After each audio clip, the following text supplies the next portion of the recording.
Hey, Nick, so you will automatically join us, or will I have to press something? Or,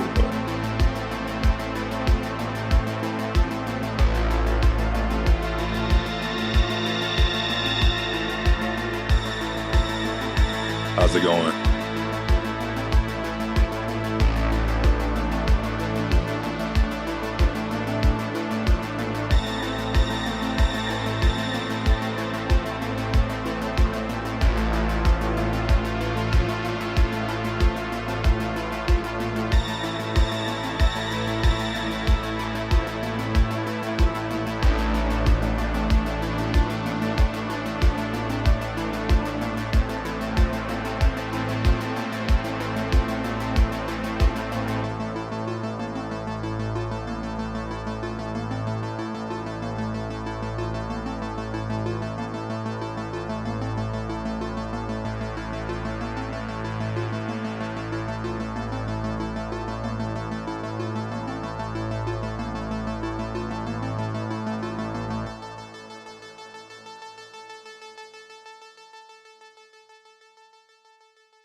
What's going on, guys? This is your man, Real Deal Steven Steele, coming to you live. It's Saturday night live on Real Deal Steven Steele.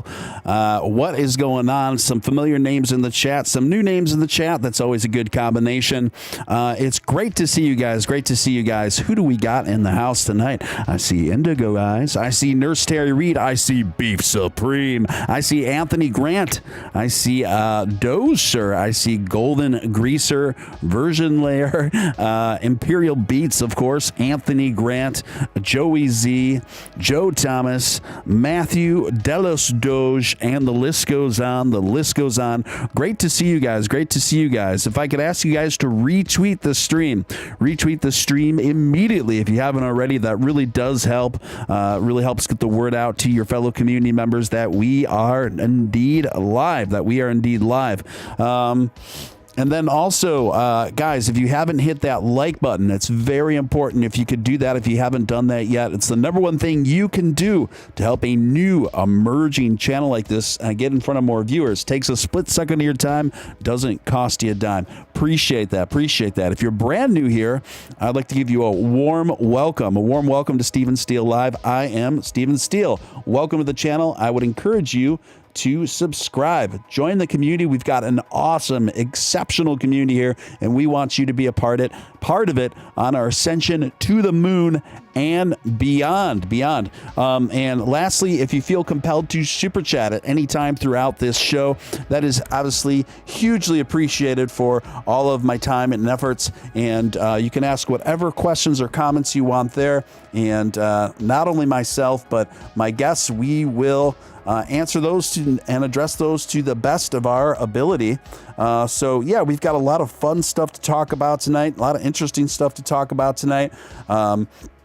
And we're going to just get to it all, folks. So without any further ado, oh, I see a couple super chats coming in. That's what I like to see.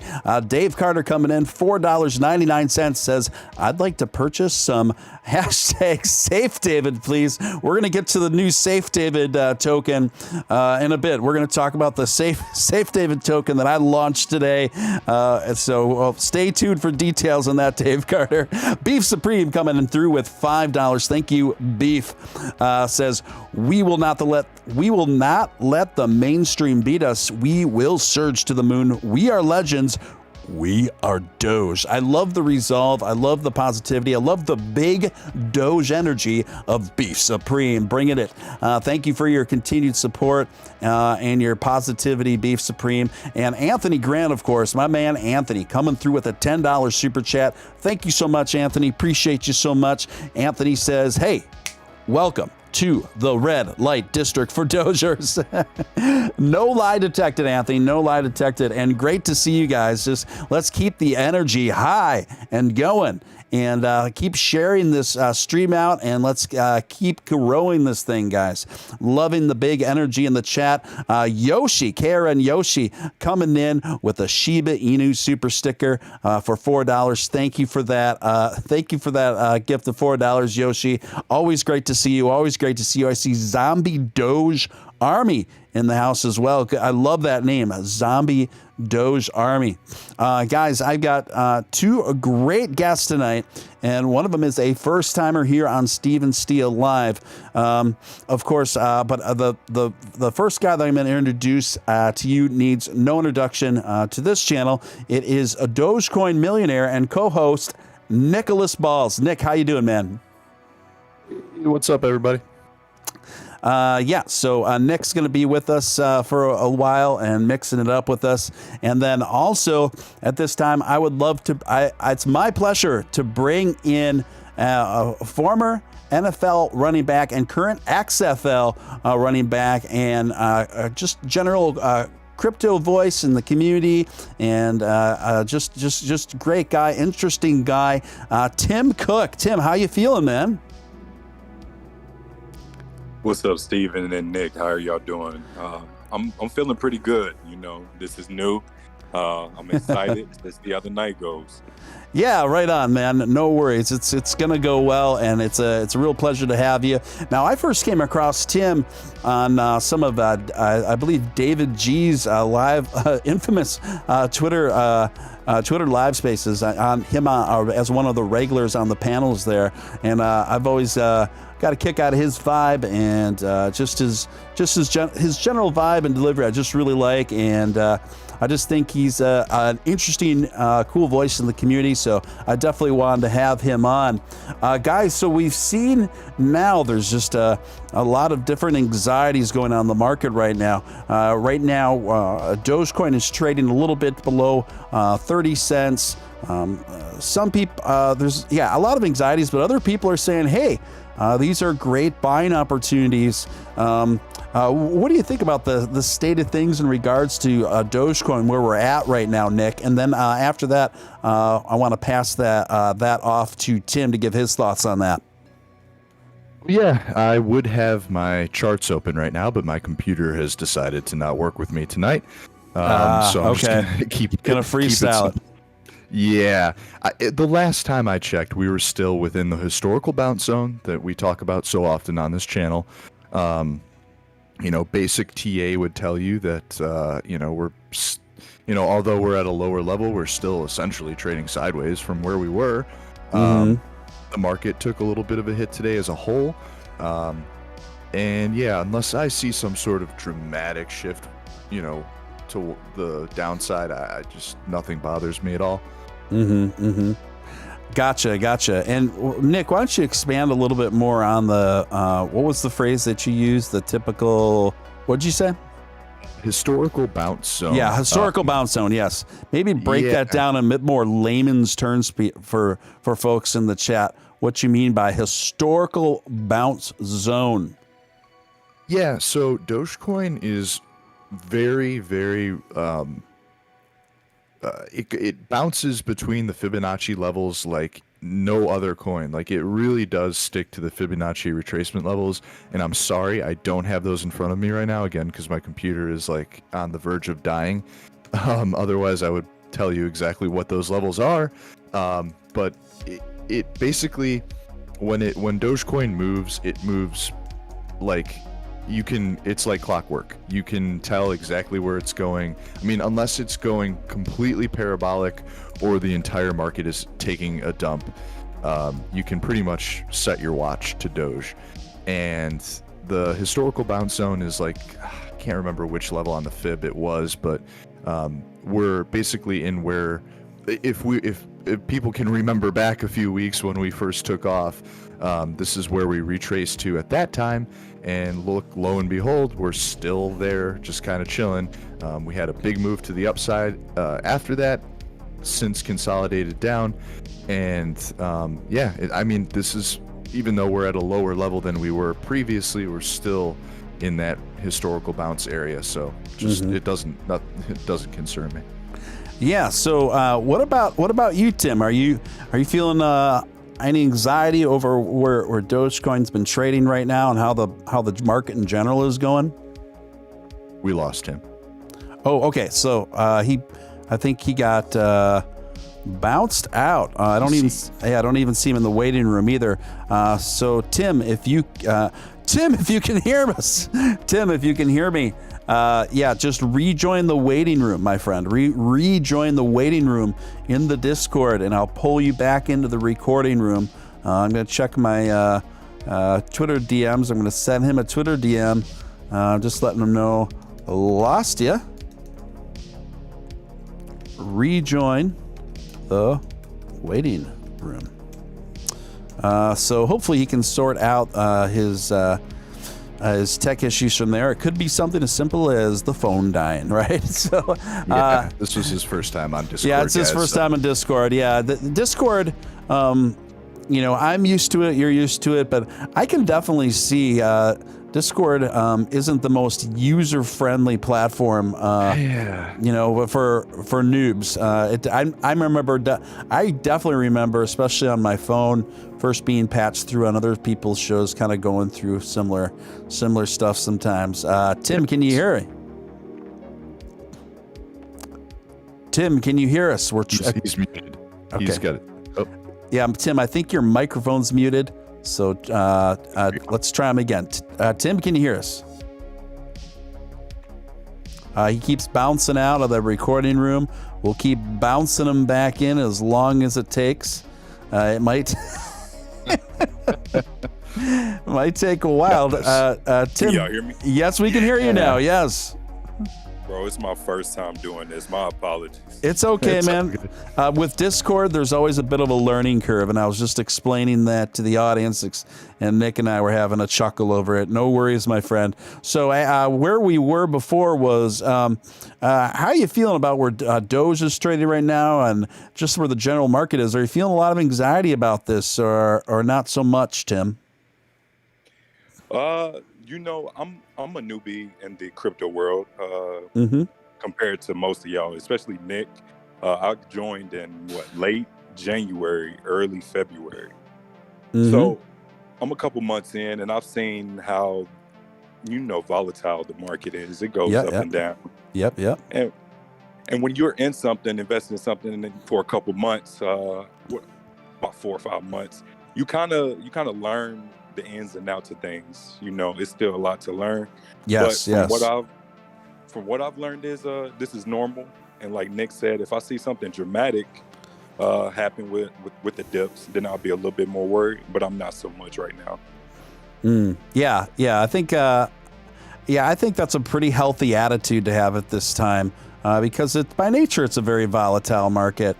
And this is, when you look back on the totality of the history of crypto and the crypto market we've seen, this is definitely a significant dip for the whole market. Don't get me wrong, it definitely is more than the usual, but it's certainly not anything we haven't seen before, and certainly we've seen how that ended up rallying back to epic proportions. Joe Thomas coming in at a $4.99 super chat. Thank you for that, Joe. Appreciate that. He says, love balls and steel. Come on, community. Don't sell. Have the balls of steel. A positive message from Joe Thomas.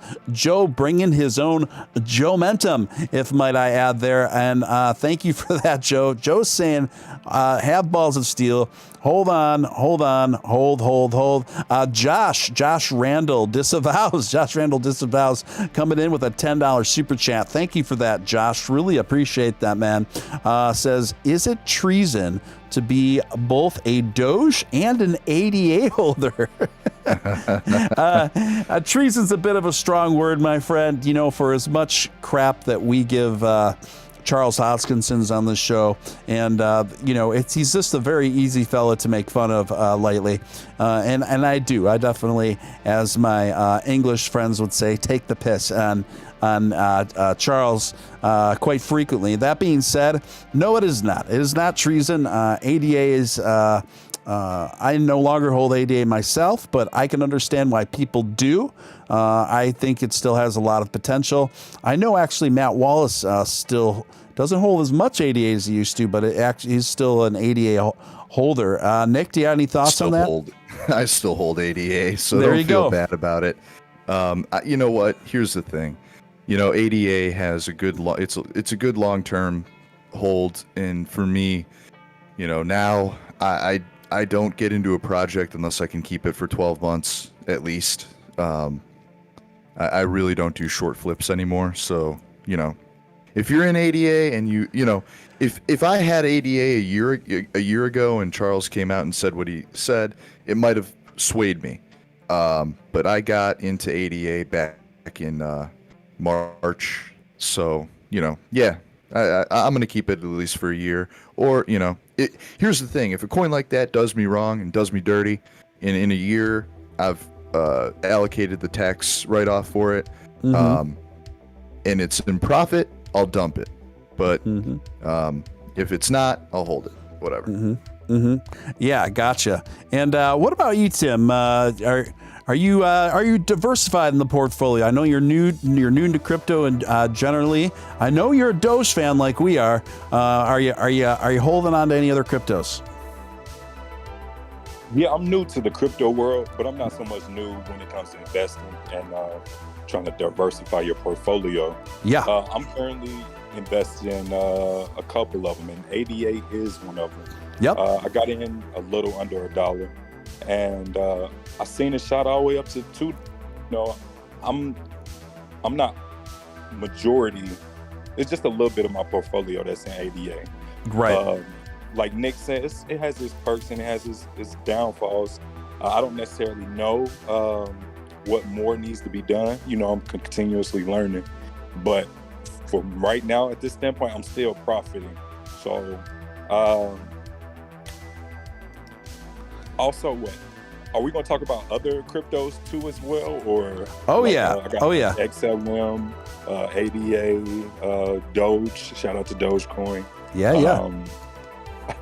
And I'm in a little bit of the Ethereum Classic blockchain too. Yeah. So Ethereum Classic was just kind of trading sideways, not doing a lot for a long time. I think a lot of people just kind of forgot about it, forgot about Dre, as they said, right? But then out of nowhere, it just really started getting legs and getting a lot of attention and showing a lot of potential there. So were you holding Classic before its recent run-up a bit ago, Tim? Yes, and also my relative as well. She was holding it around. I think it was a little trading like $10 or something in that area. Mm-hmm. And then I taught her a little bit about how Robinhood works. I taught her a little bit how Dogecoin is something that's it's a movement. Yes, it's not only just a currency. It has something morally behind it. Shout out to Billy. He really inspired me. Do only good every day, and that helped me expand my investment portfolio on what other coins to look into. And you do your research. You start reading about blockchains and other platforms to buy things on. It's pretty cool to be on this journey. But yeah, Ethereum Classic was something I got in early, around the same time frame, and now I think I started shot up to always like 150 or something in that area, 175. Ah, wow, nice. Yeah, so you definitely had some of that foresight of seeing Ethereum Classic's potential. More foresight than I did on Ethereum Classic. I remember putting a little money on it a while ago, and I let it ride for a while, and then I reallocated it elsewhere, and then I saw it start to shoot up, and I got back in on it. I'm just gonna let it sit there for a long time and just forget about it. I mean, especially I think with something like Ethereum Classic, that's the best thing you can do with something like that is just hold and forget about it for a while. April, thanks for the $5 super sticker with the high fives there. April CV, thank you so much, April. Appreciate you. Anthony Grant coming through again. Thank you, my man, for the $5 super chat. Thank you, Anthony. Hey, Steve, the Beef and myself. Beef Supreme and myself need a spot on the show. Let's go, Doge. You got to hit the inbox, my friend. Let's talk about it. But yeah, definitely just hit me up on the inbox. My DMs on Twitter are open. So yeah, yeah, let's talk. Beef Supreme for $5 super chat. Thank you, Beef. Says, hey Tim, do you think you could beat Deion Sanders in a 40-yard dash? I wish, but he definitely has that race. I don't think that's the first. That's definitely not going to be the first football or the last football question we're going to get tonight. No doubt about it. And we're going to get to all that as well, guys. No, don't you worry.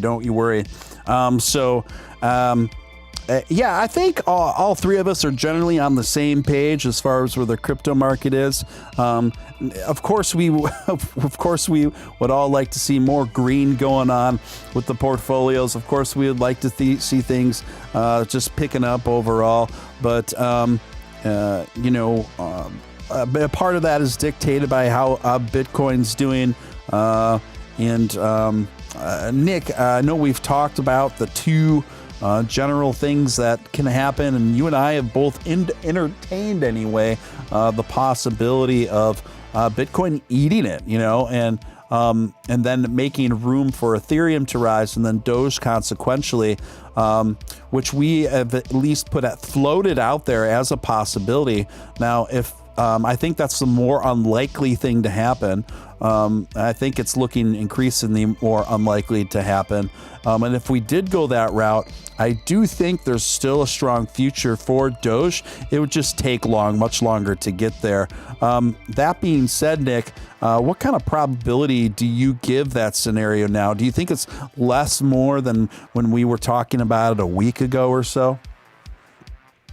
Well, I think that, that type of scenario is probably going to play out more in the long term than, in the next year or so.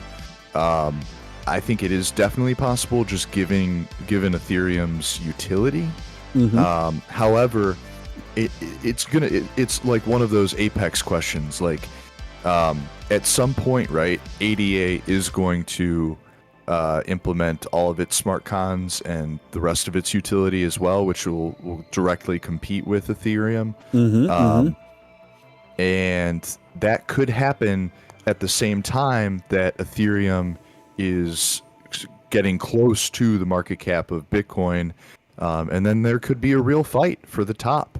I wouldn't put out of the realm of possibility that Bitcoin doesn't hold its dominance in the long term. Now, I don't think that's going to happen tomorrow, but I think that is a possibility, just given the technology that's out there today. Yeah, definitely a more of a controversial take.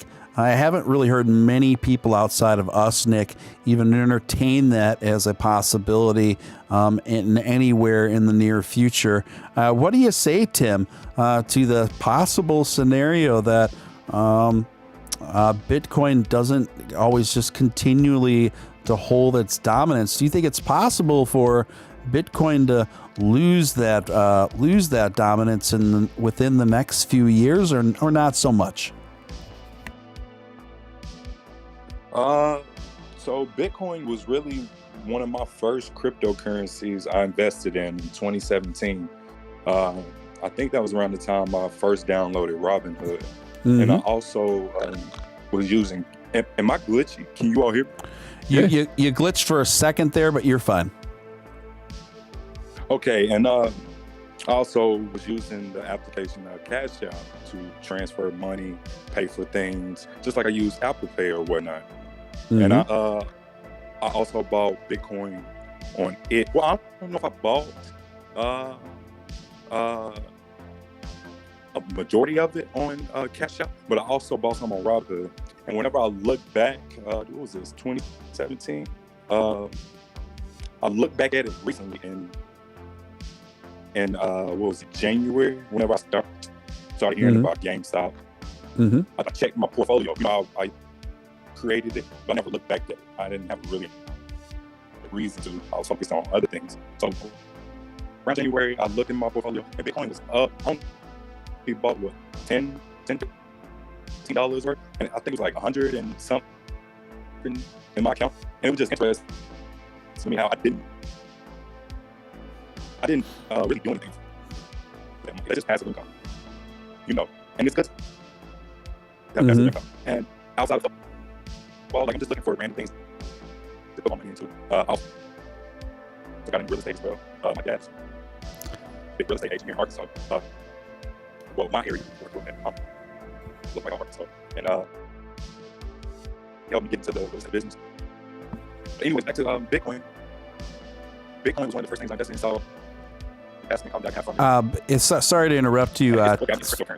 Sorry to interrupt you, Tim, but you are starting to glitch out more now. Yeah. So maybe it could be one of two things. It's either going to be your phone connection or your internet connection, or it could be just a matter of Discord being a little weird. Maybe try, like if you're if you're home and you got an internet connection, switch over to Wi-Fi on your phone if you're not already, or you could try logging out and then logging back into Discord would be my 2 suggestions. What do you say, Nick? That sound about right? Yeah, that's what used to happen when we were originally doing the show, like in the beginning. That's what it sounded like. Yeah, and I think I think you encountered that issue a couple times, didn't you, Nick? Yeah, I did. And how did you resolve it back then? Just restarting Discord. Yeah, okay. So maybe just restarting Discord, Tim. So if you want to do that and then rejoin the room, I'll keep a close eye on it. There's a pretty good chance that we'll resolve it, my friend. And then we will pick up where you left off. So shutting down any other he's on his phone. So if you want to shut down other applications on your phone, that'll help too. Yeah. So that's really good advice, Tim. So maybe if you want to make sure you're closed out on all other apps on your phone, that can really help a clearer, less glitchy connection. So close out all other apps on your phone too. That's actually really, really good advice. Let's see if I missed any super chats here. I think I'm all caught up. Yep. Okay, great. Well, he's sorting that, and he looks like he's restarting right now. Nick, so Bitcoin, BitConnect. No. Well, how did that? Hey,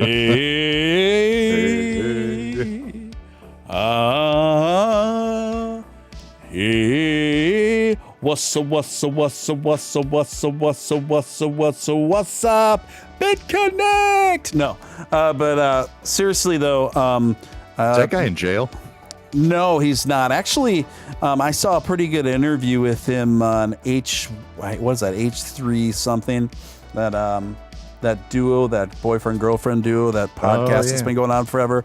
And they had him on, and he kind of gave his story and explained his story. And his story was that he was just an investor that got really caught up in the hype and taken advantage of. And he actually wasn't anyone that was behind the development or the scheming.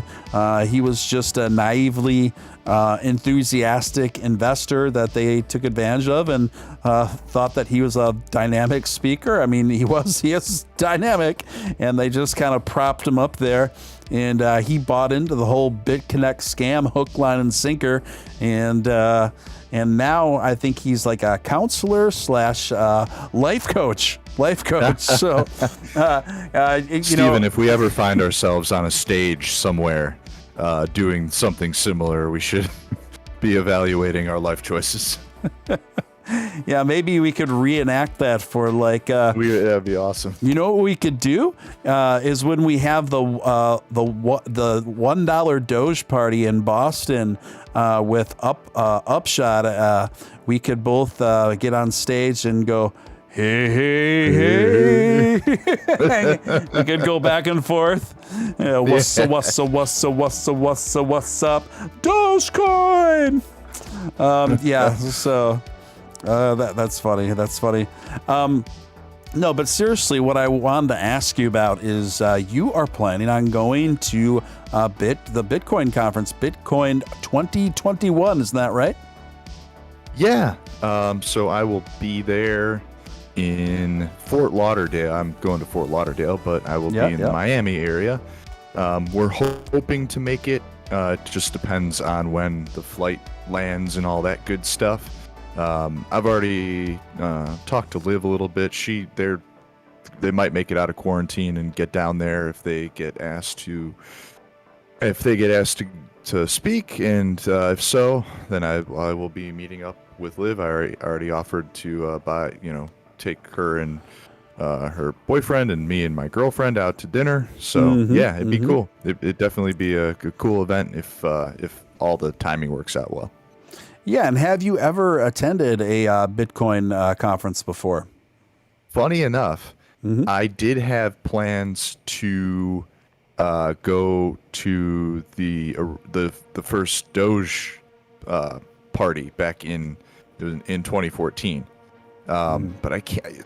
It was 7 years ago. I didn't end up making it. I forgot what happened, but that was going to be my first crypto conference, but I didn't end up going. I would have met Billy. Yeah, wow. Dave Carter coming in, $5 super chat. Thank you for that, Dave. He says, donation time, Nick's Shampoo Fund. Much love, as always, Doge family. Thank you, Dave Carter. Don't need it, Dave. Shampoo is a lie. Shampoo is a lie. I like you that would know. statement. Steven knows. For me, it's a lie, for sure. For everyone, it is a lie. So you're just you don't use shampoo at all, Nick? I don't believe in big shampoo. No, it's a lie. I do. I use shampoo and conditioner once a month. I use emu oil shampoo actually, which is the most proven to regrow hair. Is that true? Yeah, emu oil is the best thing you could use if you're losing hair. Oh wow! I think it's a bit late for me, my friend. Actually, if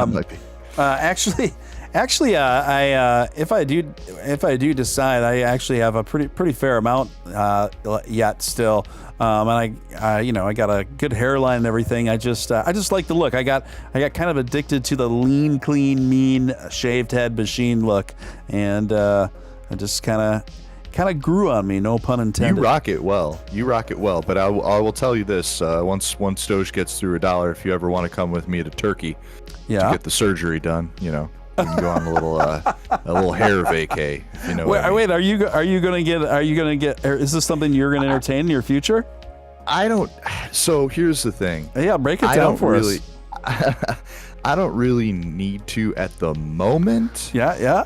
But it's definitely like I'm losing it on top. Okay. A little bit. And primarily like right now when I'm cutting. Especially like this is when it falls out the most. It always comes back, but I know that one day I'll need to do it, so I'll do it if I have to. Yeah. So where's it thinning out, buddy? On the hairline or the crown or what? Yeah, the crown, right on top. I mean, I'm 6 feet tall. Luckily, most girls can't see it at all, so it's not a big deal to me right now. But in the future, it might become more of a problem. My advice to any man that is dealing with such issues: embrace it. Do something bold, like handle it through a very capable surgeon with a proven track record with lots of experience and lots of great reviews, or just shave your head, my friend. For me, I shave my head, and it just draws more attention to my gorgeous face. So let's see what the chat is saying. Anthony Grant is definitely bringing some big Doge energy in the chat tonight. So yeah, maybe we will take a trip to Turkey. We could even make a movie based on the plot. So hopefully we get Tim back here. Hopefully he didn't get too shy. I just sent him a DM on Twitter, just making sure he's all right. I think we gave him some pretty good suggestions too. There's a number of things you can do. I think I do see him bouncing around. He's in the general voice chat. We're going to pull him into the recording room. Tim, are you back with us, my friend? See, I'm glad you're a great host because you can handle situations like this for newbies like me. Oh, no problem. No problem. Actually, you're coming through nice and clear. You're coming through clearer than before. Yeah, I had to make some adjustments. Let's say that. Okay. Yeah, no worries. Well, I'm glad you sorted your way back. You're coming through nice, loud and clear. And Nick and I were just holding it down. No worries. Nick was talking about the possibility of us taking a trip to Turkey for hair transplants. And why did you choose Turkey, Nick, for that? Is there a particular? That's where everybody goes, bro. That's where everybody goes. That's where like the 5-star standard for that sort of thing happens. It's a huge industry there. Huge. Like people, I don't know why, but like all of the hair transplant, like the best surgeons in the world are all in Turkey, and they make it like a thing. that it's cheaper, like with you, they do a package where you get your airline flight and you get the surgery and like a little vacation. You can make a vacation out of it. I know tons of people that have done it. Wow, that's awesome. That is pretty cool. I may know of a reality TV star that did it, and he got a beard transplant too. A beard transplant? Yeah. Well, thank God I don't need a beard transplant. Just look at that avatar on the screen, ladies and gentlemen. Does Steven Steele need a beard transplant? So the thing is about genetics, God has a way of blessing you in some areas and humbling you in others. And for me, I was blessed with the beard and humbled on top. And so it's just one of those things. So it sounds like from what you're saying, Nick, that Turkey is to hair transplants for men what LA are to breast implants for women. Sure. Yep. Okay. So yeah.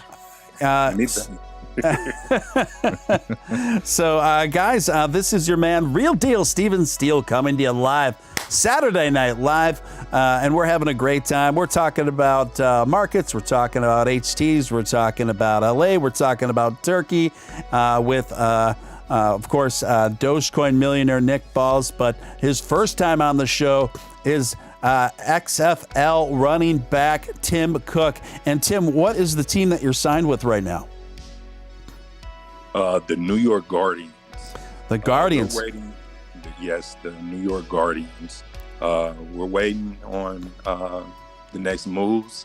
The Dwayne "The Rock" Johnson and the new CEO are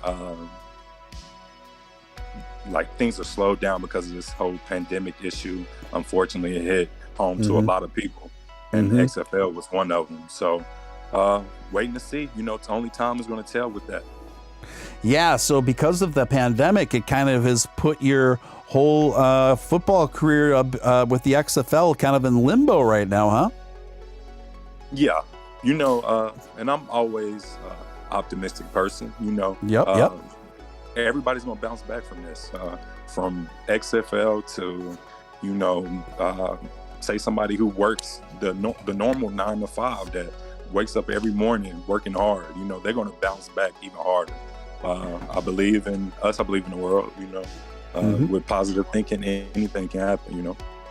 Yeah, right on. That sounds like the right attitude to have. Were you? How long have you been with the Guardians? Have you gotten? And forgive me because my football knowledge in relation to the XFL isn't super deep. But have you started playing games with the Guardians before the pandemic hit?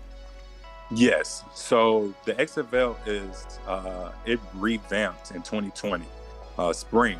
It was a 10-week game with the playoffs and a championship game. The first game was this past February. It was the beginning of February. I can't pinpoint the date, but we got up to 5 games. We was on a good winning streak. I think we was 3-2, and it was around some of the same records in the league, and we were on a winning streak of 2 or 3 games, I think, and that's when the pandemic hit. Right in the middle of our season. Yeah, so I was with the AAF prior to that. That's the Alliance of American Football, which was another spring league. Okay, and so go ahead. I'm sorry. And just to add, and then the year before that, after I left Oregon State, I signed with the Jaguars in 2017, and I was on their practice squad the year they went and played the Patriots in the division tournament. So they was gonna either beat them and go to the Super Bowl, or they was gonna lose. And unfortunately, after a hard work season, go home. And unfortunately, we played Tom Brady. Shout out to the GOAT. That'll happen. Yeah, that'll happen. So your tenure, that's how a lot of people know you, including myself. So your tenure with them, in the NFL. What year was that specifically for the viewers? So I left Oregon State in 2017. I got picked up as an undrafted free agent. I was there for preseason the whole summer. Got signed to their practice squad. They signed me back for another chance to compete to make the roster, and still was with their program the whole time. With the practice squad, for the people who don't know, you do everything that the team does. You can travel if you want to, or go to the games depending on what team it is, So I signed with them, workouts where you work out with everybody.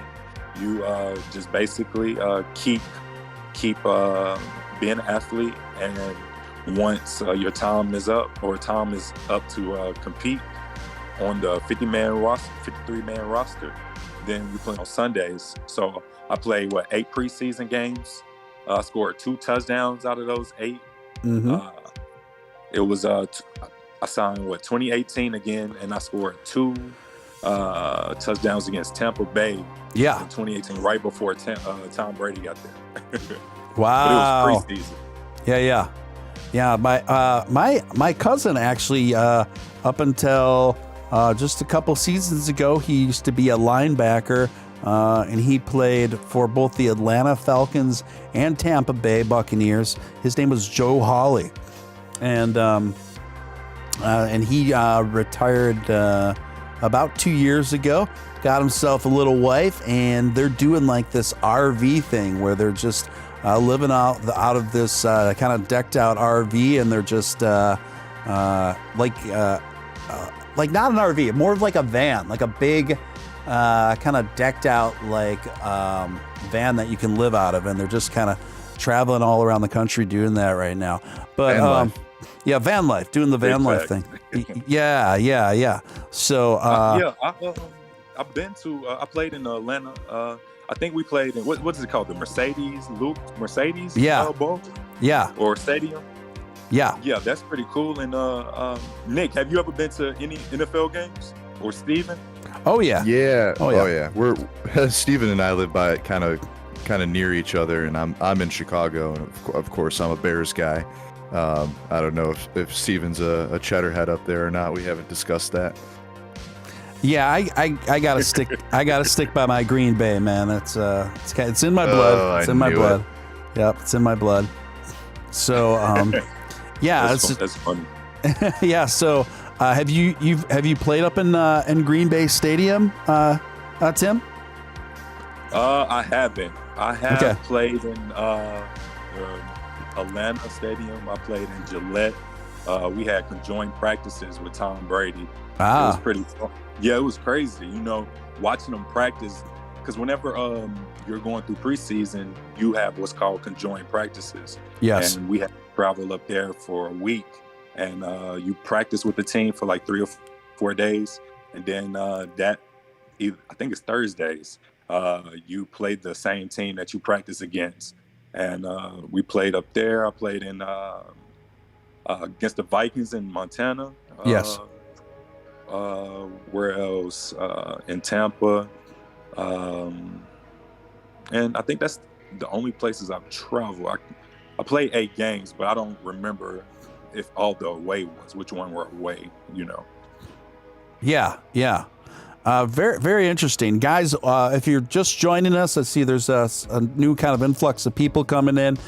This is Steven Steele. You are watching Steven Steele Live here on a Saturday night, where my special guest is XFL running back Tim Cook. And Tim is talking to us about his NFL tenure. And then we're going to get into his discovery into XFL and some other stuff too. If you haven't hit that like button, please smash that like button. Smash it. It takes a split second of your time. Doesn't cost you a dime. It's honestly the number one thing you can do to help a new, quickly emerging channel like this get in front of more viewers and help us grow.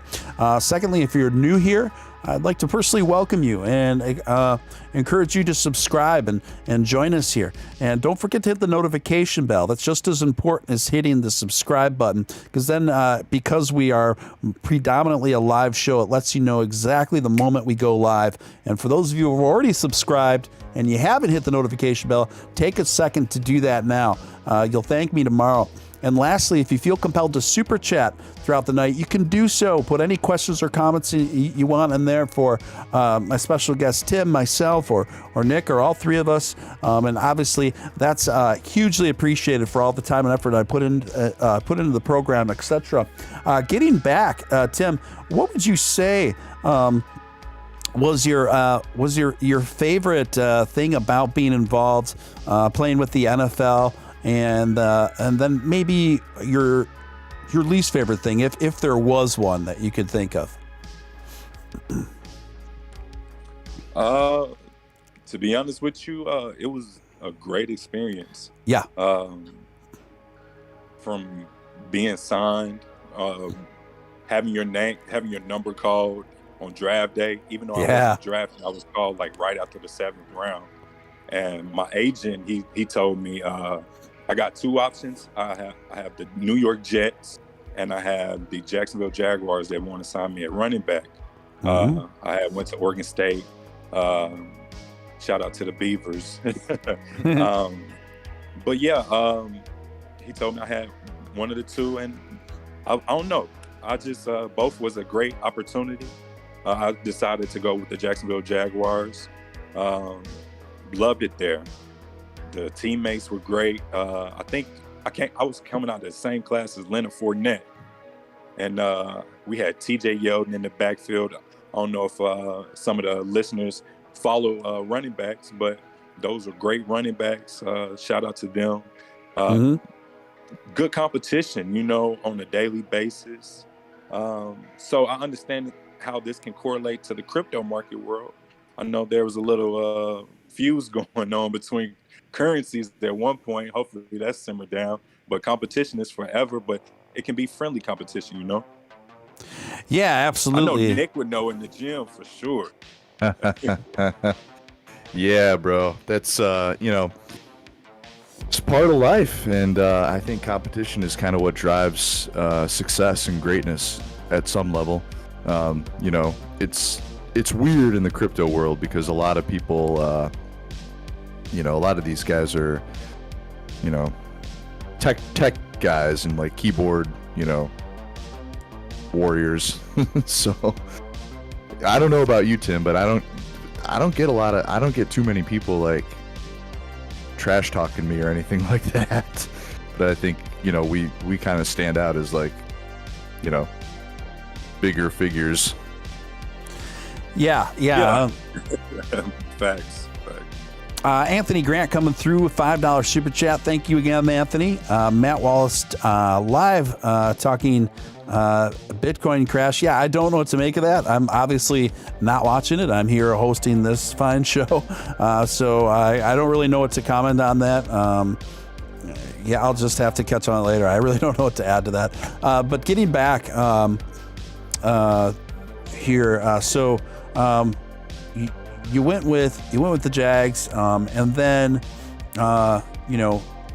after your tenure at the NFL, how did you get involved with the XFL, and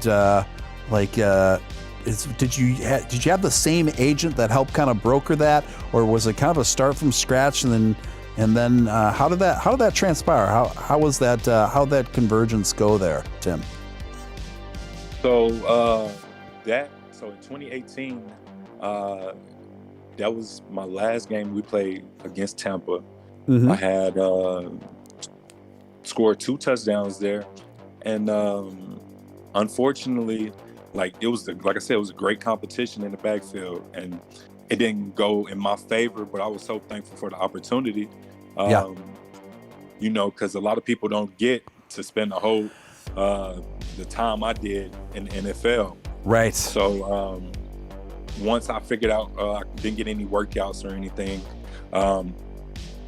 I had a coach hit me up saying the AAF, the Alliance of American Football, is playing. They're building a spring league, just like the XFL is. 10 games, playoff game, and then championship. So this was 2018. September. Not September. It was September I got released. I continued to train. That spring league started pre-season practices in December, what's called mini camp, and then that following February we had season. Unfortunately, that league went bankrupt. It was big on TV. It was aired just as much the XFL was, but unfortunately things didn't work out financial wise, and the XFL followed up the year after, which is current 2020, and they were some of the same coaches that were in the AAF, and one of the teams, shout out to McMahon for putting it together. I don't know if you all watch WWE, Nick or Steven. Yes. Oh, I did. For sure. Oh yeah, especially back in the day. What did y'all used to? What did y'all like more, SmackDown or Raw? Oh man, great question. Go ahead, Nick. I was a huge SmackDown guy. I like Stone Cold Steve Austin. That was like my era. Stone Cold, Mankind, The Undertaker. That was the that Attitude Era. I love. Oh man, when I was a little kid, bro, I lived for that back in the day. I used to have the Stone Cold used to come out with VHS tapes. It was called "Cause Stone Cold Said So," and I had all of them. I had all those tapes. Yeah, I guess I love Stone Cold. Yeah, me too. I guess I came out of the same kind of Undertaker and all that. What about you, Tim, between those two? I like SmackDown just as much as I like Raw. They had Kane, like you said, Undertaker. I was there for Mark Henry. I don't know if you all know who Mark Henry is. I used to play the video games where Andre the Giant, the Big Show's dad, I think. Is that what it is? Is that who Andre is? No, but they look alike. No, but I know exactly. Yeah, exactly. Yeah, I was about to say the same thing. Could be. Kane, like I said, Eddie Guerrero, Rey Mysterio. I don't know if those names ring a bell. Rey Mysterio, I remember. Oh yeah. Yeah, I the more I think about it, I think I got to go with Raw, and because it was Raw, and it just got crazy. It just got so ridiculous sometimes, and it just made it really fun. So I used to go watch him with my buddy's dad, and we would bring Eddie Guerrero posters to the because I live outside of Chicago, and we'd go see him at the United Center.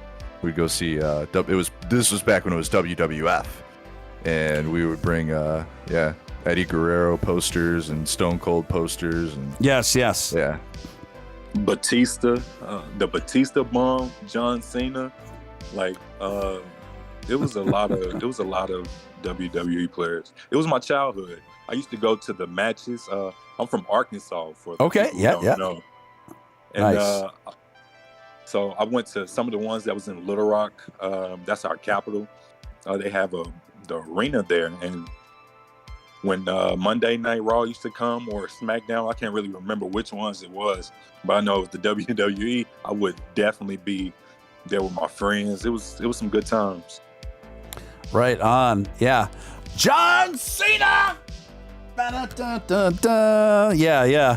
That was it, man. It was just so epic. Speaking of WWE, and Nick and I were talking about this briefly before we came on the air with you, Tim, how the XFL in particular, it originally surfaced, then it kind of shelved for a while, and then it came back, right?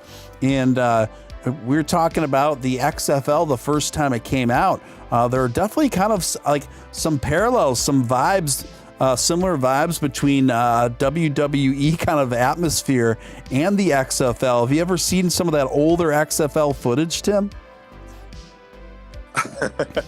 I've heard about it. I haven't probably seen enough videos about it, but I know that it definitely had like some good energy to it. Like, it was awesome. I heard so many good things about the XFL, and then unfortunately, things happen. Yeah. But the XFL it was amazing whenever I was playing in it. They would have beer, Bud Light Platinum, seltzers after the game if you won, and you could celebrate in the locker room. It was pretty sick. By the way, the Guardians, they have the best logo, I think, out of all the XFL teams. I like the Guardians logo the most. Nice. Dojelander coming in, $2. Thanks for the $2, Dojelander. Eddie Guerrero was Rey Mysterio's cousin, I think. Is that is that true? I don't know, guys. Chavo Guerrero. I know Chavo Guerrero. I don't know about Rey, but it could be. I don't know. I'm pretty sure that's right. Tim, so speaking of the XFL, I know you haven't had a chance to play a whole lot because of the pandemic, and I do think that you're going to get back out there before not too long and just really go on to have an awesome career there. But so far from what you've seen, are there any like notable differences that stand out in your mind between the XFL and the NFL? In terms of maybe the game is played and maybe some of the rules. Really, it's the same thing besides the kickoff. The kickoff is a little different. You all would have to YouTube how the rules are, but basically, it's pretty much the similar rules. Mm-hmm. In my opinion, the only thing different is the kickoff and how you receive the ball as well. But the fun, the coaching, I like what they did with that. Great. And what do they do with that? Just so that you could maybe explain it to the viewers who don't know. What do you mean? With what? Pertaining to what? Just how the kickoff is different in the XFL comparatively to the NFL. So with the XFL, I think everybody was lined up on the 20. The receiving team was lined up on the 20-yard line. Mm-hmm. Or the 35, let's say the 35, give or take, give me 5 or 10 yards.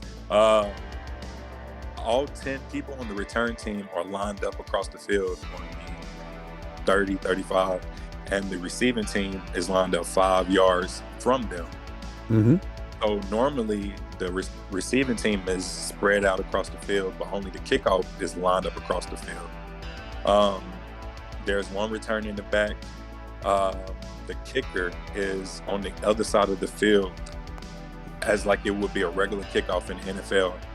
But the only difference is the return team and the opposing team is closer to the returner. And basically you have 5 yard distance between each player from the opposing team to the kickoff or to the kickoff and then return. And you have to make your block in that little 5 yard or 10 yard frame, so that the returner can score a touchdown. It's interesting. We have a lot of videos on YouTube. It's a pretty fun concept. Yeah, NFL, go ahead, Nick. The NFL, obviously everybody knows I'm from Chicago. The NFL punt return rules kind of shifted after Devin Hester came around and dominated for a few years there. And then I can't remember the year that they changed all that, but it seems more interesting in the XFL now. Yeah. It's pretty cool. It's really cool. TJ Braymiller coming in with $2. Thank you, TJ. Where's John Cena? I can't see him. If you find out, let us know. Let us know, my friend. Let us know, TJ. So.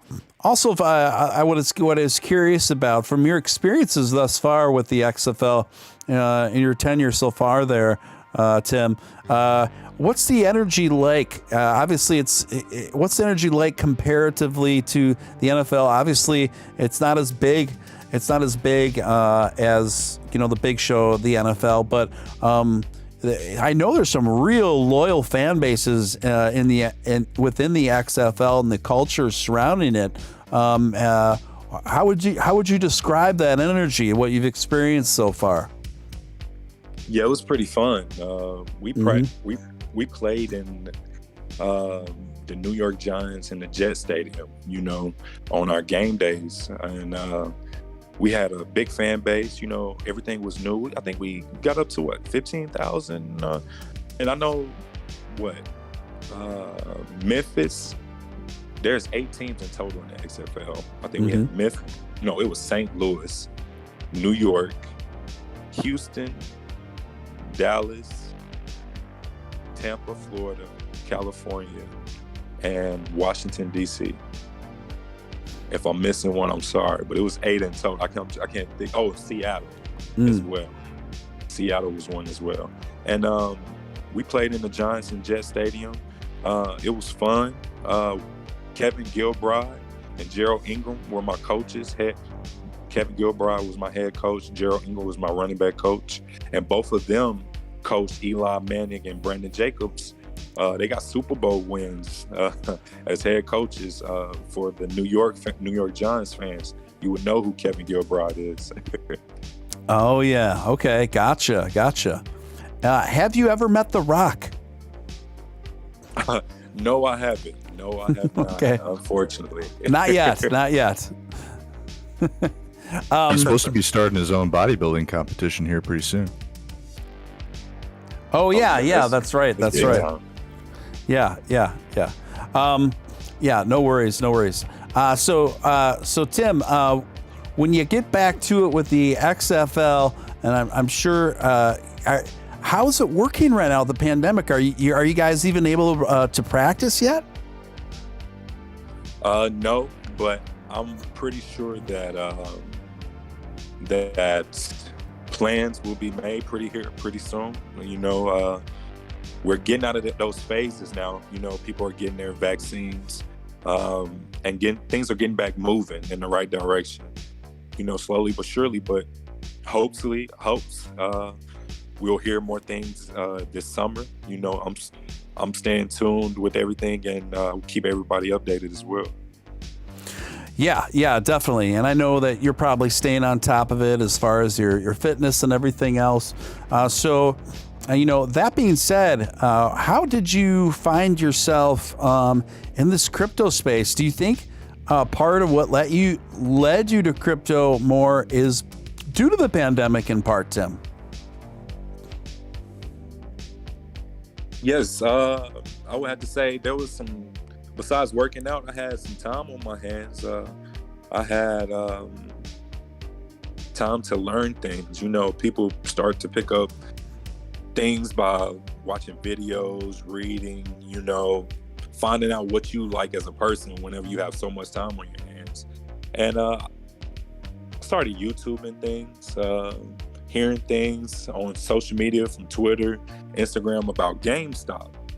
And GameStop reminded me of Robinhood. And I know I downloaded Robinhood in 2017. So whenever I was hearing the whole thing about GameStop, it really led me towards what we call Doge. Yes. And I started using Reddit, seeing how large the community was on Reddit of Dogecoin along with GameStop, and how that whole ordeal pinned out. How I think it was in December or November they was worth $15. I don't know. And then they increased up to if give or take 400, 3 something. Yeah, three something. Yep. And seeing how a community can really change things if people work together, with friendly competition,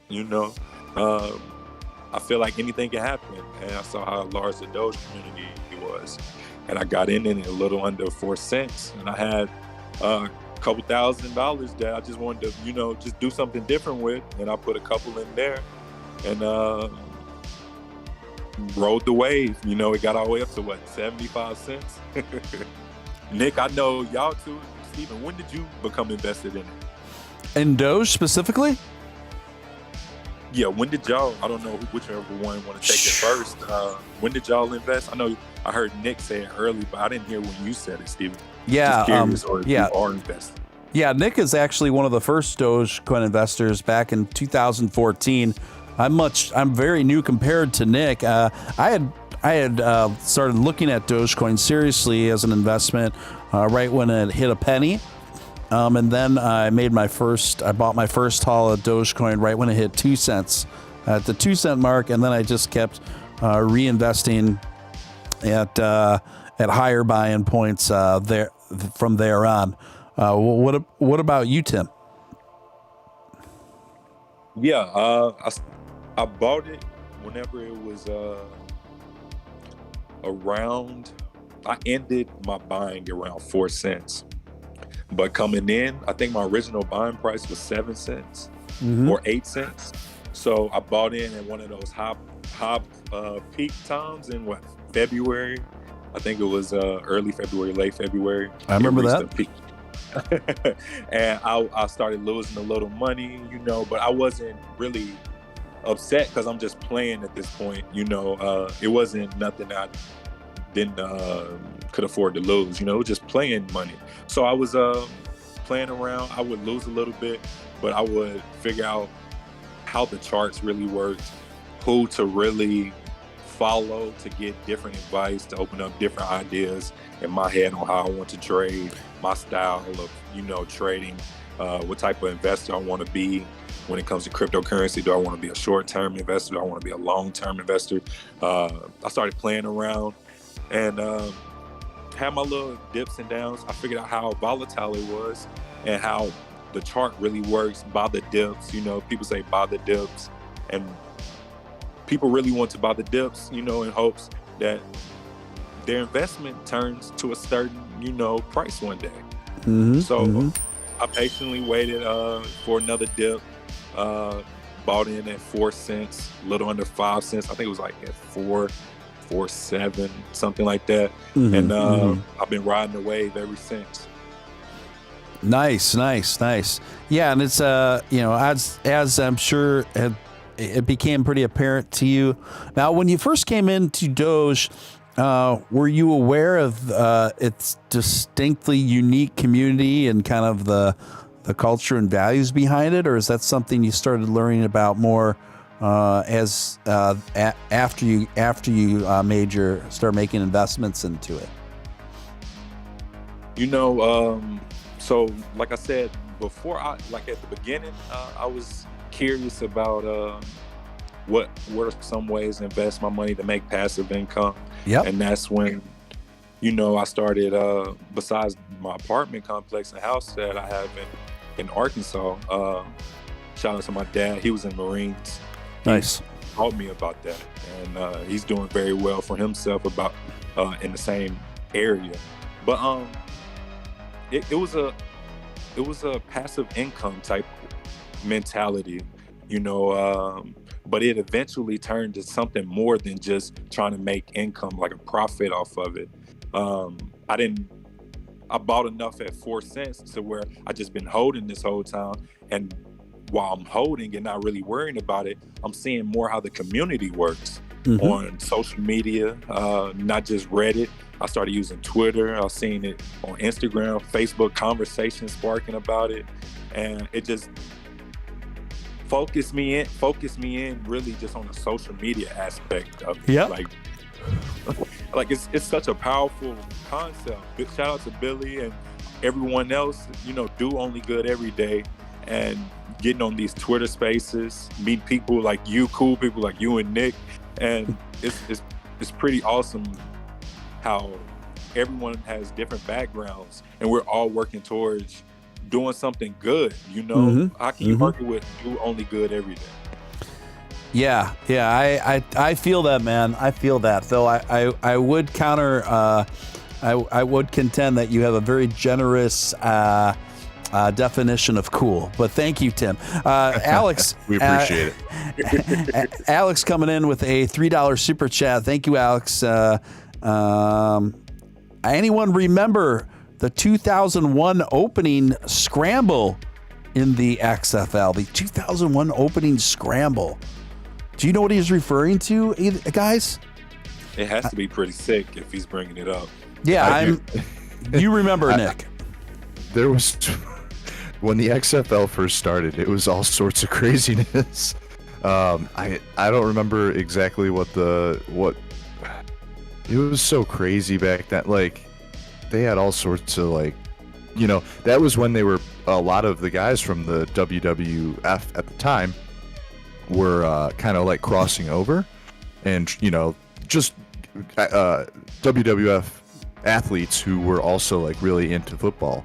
Right. I think like Stone Cold played a season or something. Like, so yeah, the opening year or whatever it was crazy. They were doing all sorts of crazy stuff, like Tim mentioned about, like, they've got beer sponsorships. Well, back then it was like you get a touchdown and you like crack a beer and like spray it on everybody. It was crazy back then. So I'm checking out the scramble, and basically what they used to do on the XL when they first launched, they would take a representative from they looks like I think a couple running backs from each team, and then they would have them sprint about 20 yards towards the football, and then just to basically whoever got to the football and grabbed it before the other the opponent would win the scramble. It's like their version of the coin flip. Yeah. So I is that what they would do instead of the coin flip? That is wild. Yeah. So you can Google, you can YouTube XFL scrambles, and you can see compilations of scrambles. Yeah. So thank you for that. Alex. That is funny. that is the scramble. If you look at my profile picture, I just changed it to me holding a Bud Light Seltzer with my teammates after a win. It was nice. cool. Nice. That's awesome. So the Guardians, and the Guardians are out of what city do the Guardians represent? New York. The New York Ooh, Guardians. New York. Nice. So there's got to be a lot of intense energy from New York fans. It's just obviously one of the most highly populated areas in the entire globe, let alone in the United States. So there has to be no shortage of Guardian fans in New York. Have you played enough where these Guardian fans readily recognize you, Tim? Nah, I don't think it was that. But one cool thing though, I have a picture of me on like one of the big screens in like inside of a building in New York. It was a football picture of me, and I got it. I think I got it in my photos on my phone. It's pretty cool. That's cool. Dope. But I don't think nobody would know me just yet. Do you live up, or were you living up there for part of the year? Or? Yeah, we would live there during the season. They would either pay for housing, wherever you decided to pay. You would have your paycheck as well. Everything was really nice. Everything was perfect, And then on top of that, we get to play in the New York Jets and Giants Stadium. Yeah, that is awesome.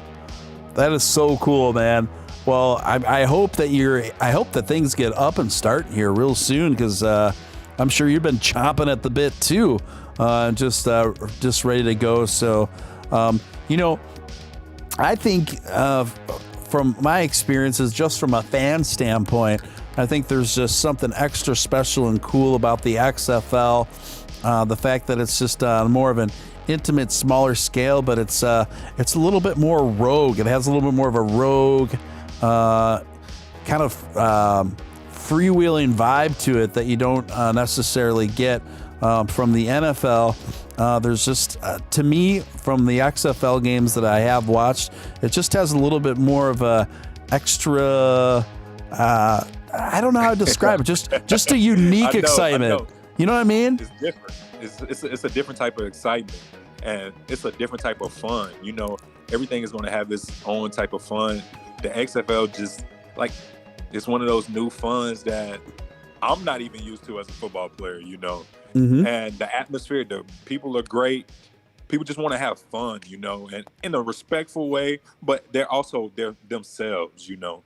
Yes. And it's a little bit more free. I don't know, not just like more, I ain't gonna say relaxed, but it's just like, it's a different type of fun. It's like both. I had so much fun in NFL.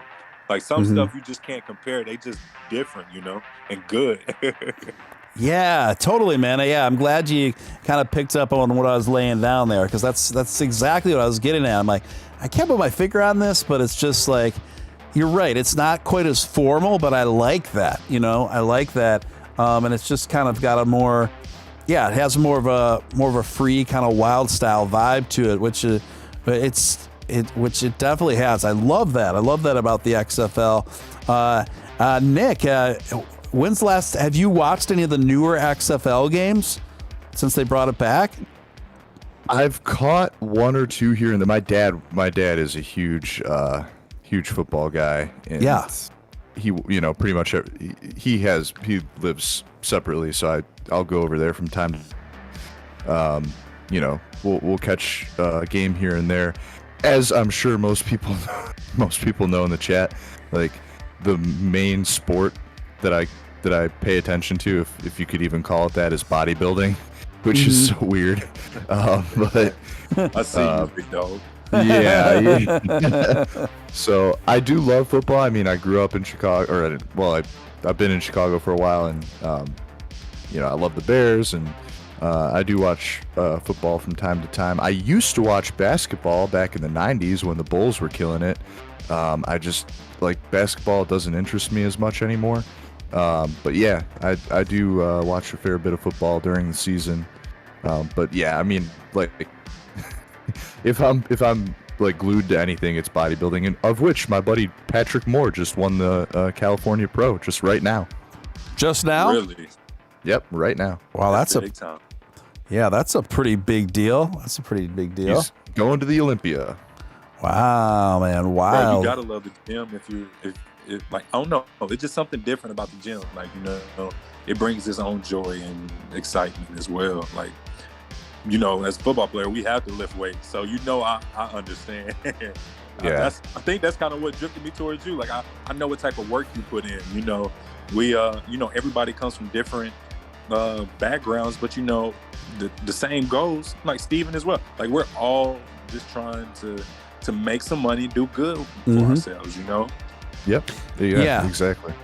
Yeah, definitely. Guys, this is Real Deal. Steven Steele coming to you live on a Saturday night on Steven Steele Live, where my special guest is current XFL running back Tim Cook, just sharing with us his experiences, his unique experiences being picked up by the NFL, and then being drafted and transferring over to the XFL. I find this all very fascinating. It's just not often that you get to speak with someone with such interesting and rare experiences like this.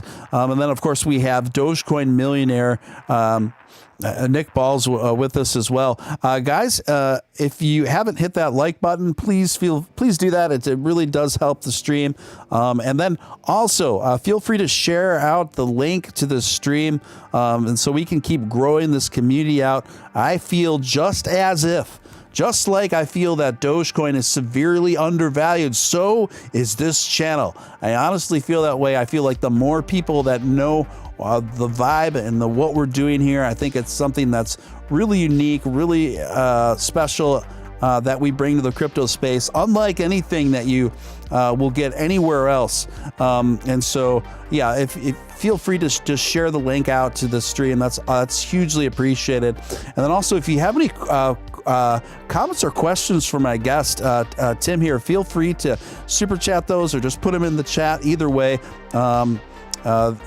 just feel free to fire away, guys. So coming back, Tim, what is the first thing that you look? That's another question I had for you. So when you play in that stadium in New York, the Jet Stadium, what what training facilities are you using? Is it like, does the XFL, is it something even more informal where they just give you a particular membership to a particular fitness place, club, or is it like a coordinated place where all the players from the team work out the same places, or how's that work? Yes, we practice at I don't know if you know the college team Army. Yeah. You have to, like, the college and Navy team, they Yep. play each other every year. Oh yeah. So we practice at the Army College, or I think it was the college. And their fields and facilities were so nice. They had so many statues, and their weight room was like, it was amazing. And we practiced there and worked out there. Awesome. So, and you're originally hail from Arkansas, yeah? Yes, I went to Whitehall School, and shout out to my high school, the Bulldogs. I got 2 records there. I was a defensive and offensive guy. I played linebacker. My 2 records there are most tackles in a season and most tackles in a high school career. I think I had my senior year, I had 172 tackles. Damn. My whole career there, 3 years, was 372. Went to the All-Star game. Unfortunately, I didn't qualify academically, so I had to go to the junior college route. I know how that goes. You know. Yeah, buddy. I know what that's like. You know, you have to have a certain GPA along with a certain ACT score. And the 2 combined, you know, I didn't really just take school as seriously as I should. Young and just, you know, thought football was just going to be football. You know, I wasn't failing classes. I just, you know, didn't decide to go to the Division II level or D1 AA, which I could have. Arkansas, I could have went to the University of Arkansas. Bobby Petrino. I don't know if you all know who Bobby Petrino is. Oh yeah, I know who that is. He was the coach that went to Louisville. He played at Arkansas, coached at Arkansas. He coached Lamar Jackson for the Baltimore Ravens, QB. But he offered me a scholarship to walk on. Not a scholarship, but he offered me to walk on, even though I wasn't qualified. And I didn't want to really walk on. I felt like I could have had a scholarship somewhere. So he recommended junior college. So I went to junior college, ended up at Eastern Arizona Community College, picked up over 20-something offers, D1s and D1 AAs, such as Louisville, Wisconsin, Cal Berkeley, Oregon State, University of Arizona, Utah, Wisconsin, North Texas, Cincinnati. It was I had over 20-something offers. I played running back and defensive end, outside linebacker there. Had scholarship offers for defense and offense at running back. Decided to play running back after junior college. I chose Oregon State. Like I said, shout out to the Beavers. And that's how that whole situation enjoyed myself. That's how I ended up in Oregon. And, been everywhere. Grew up in Arkansas. Yeah, man. So when were you first let in on the news that you were getting scouted by the NFL? It was right after. So I had played. I knew kind of after this one game that I had. It was the number 4 team in the nation, the Washington Huskies. They were number 4 in the nation. They played Alabama in the conference, I think Final Four. Mm-hmm. Alabama beat them, but they was number 4, and I played against them. Had 100 and something yards against them and a touchdown. And after that game, I heard a few talks about people who possibly would want me, et cetera, et cetera. Then we went through, the season was over. Pro day came, put up some good numbers, mm-hmm. put up 225. Nick would like this, put up 225, 25 times. It's decent, nothing major, but I think that After my pro day, my agent, he told me I have a couple, I got a couple teams on me. I had probably 2 interviews after my pro day with the Patriots and the Kansas City Chiefs coaches or recruits in the classroom. They quizzed me on everything, and after my pro day, got interviewed, got coaches calling. Like it was crazy because like leading up to draft day, like you get so many calls from coaches.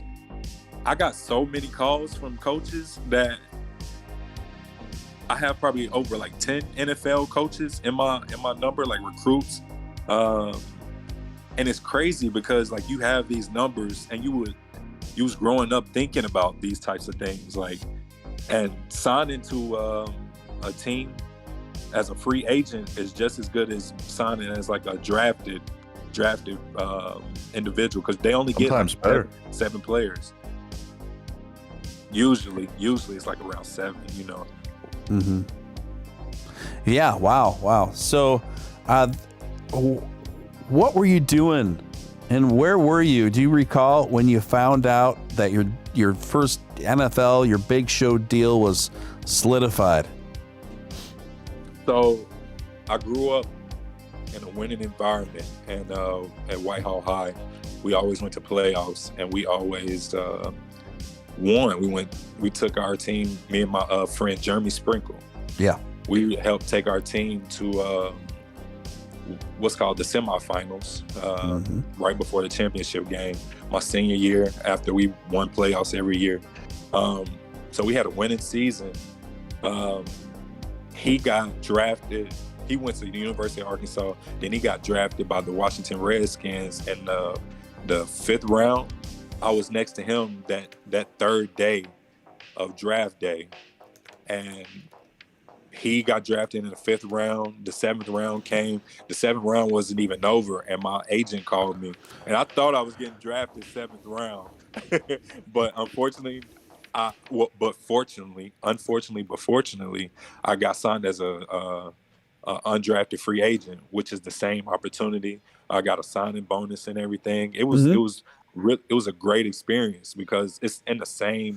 You're getting treated the same way, like articles about you, big time. It's just like college all over again, really. Yeah, man, that's wild. What a rush, guys! There's a question in the chat for us. Please explain why all of Robinhood's crypto's daily chart patterns are similar. Shout out to Tim and Nick. What am I, chopped liver, Glenn Road? No, I'm kidding. Big Nick, Big Steve. Yeah. So, what do you say, Nick? Do you have any explanation for that? Yeah, it's because Robinhood's charts suck. The patterns aren't similar in the sense that the coins are all different, but Robinhood has really just garbage charts. So, if you can. I mean, if you're stuck on Robinhood, I understand. You know, people who bought there, they're stuck there, and I recommend people, especially if they've been in less than a year, you just stay with it. They will have wallets eventually, but man, be patient. Be patient, and don't use their charts. Their charts are terrible. On Robinhood, yeah, they're not very. I do like the way they look. They kind of the aesthetic is great. Yeah, the aesthetic's cool. They look like laser beams. But I wish they're not very detailed. They're not very They- detailed, but I like how they look like just kind of like lasers. What? Speaking of which, Tim, what crypto platform do you predominantly use? I use, like, I was one of those individuals who put majority of my Doge portfolio in the beginning with Robinhood. Yeah, so most people do. Yep. Yep. And I love the platform. It's easily accessible. Yep. You can use it. Just unfortunately, they don't have the wallets now. But I also use Webull, Crypto.com. I use a lot of other platforms to trade with stocks. I use Public. I use Binance is another crypto. I can buy crypto as well. I try to use multiple applications since I've been in this whole atmosphere of trading. Always good to have backups. I learned that a long time ago. Man, right? I had to learn it pretty quickly. I'm still learning though. I'm listening to you guys speak all the time. It's pretty cool to be in class for free. Knowledge is power, and you can do so many things whenever you have knowledge in multiple areas of the world, not just just try not to be so narrow-minded, or not narrow but focused on one particular thing, because I know goals need to be met. For sure. That's what Steven and I talk about this all the time. And I've been in crypto as a whole for almost a decade now. I bought Bitcoin in 2012. I bought Litecoin in 2013, and I bought my Doge in 2014. And through this whole time, I've learned a lot. But now that I'm basically retired, I feel like it's my job now to give back to the community and give everybody the information that I wish I had. And you can still find me. Like I see you all the time, bro. I see you chilling in chats or in spaces. I'm in there too, sometimes as a listener, just learning what information other people who've been doing it, longer than me have to offer. And I think that's the greatest part, especially about the Doge community, because everybody's really helpful, super helpful.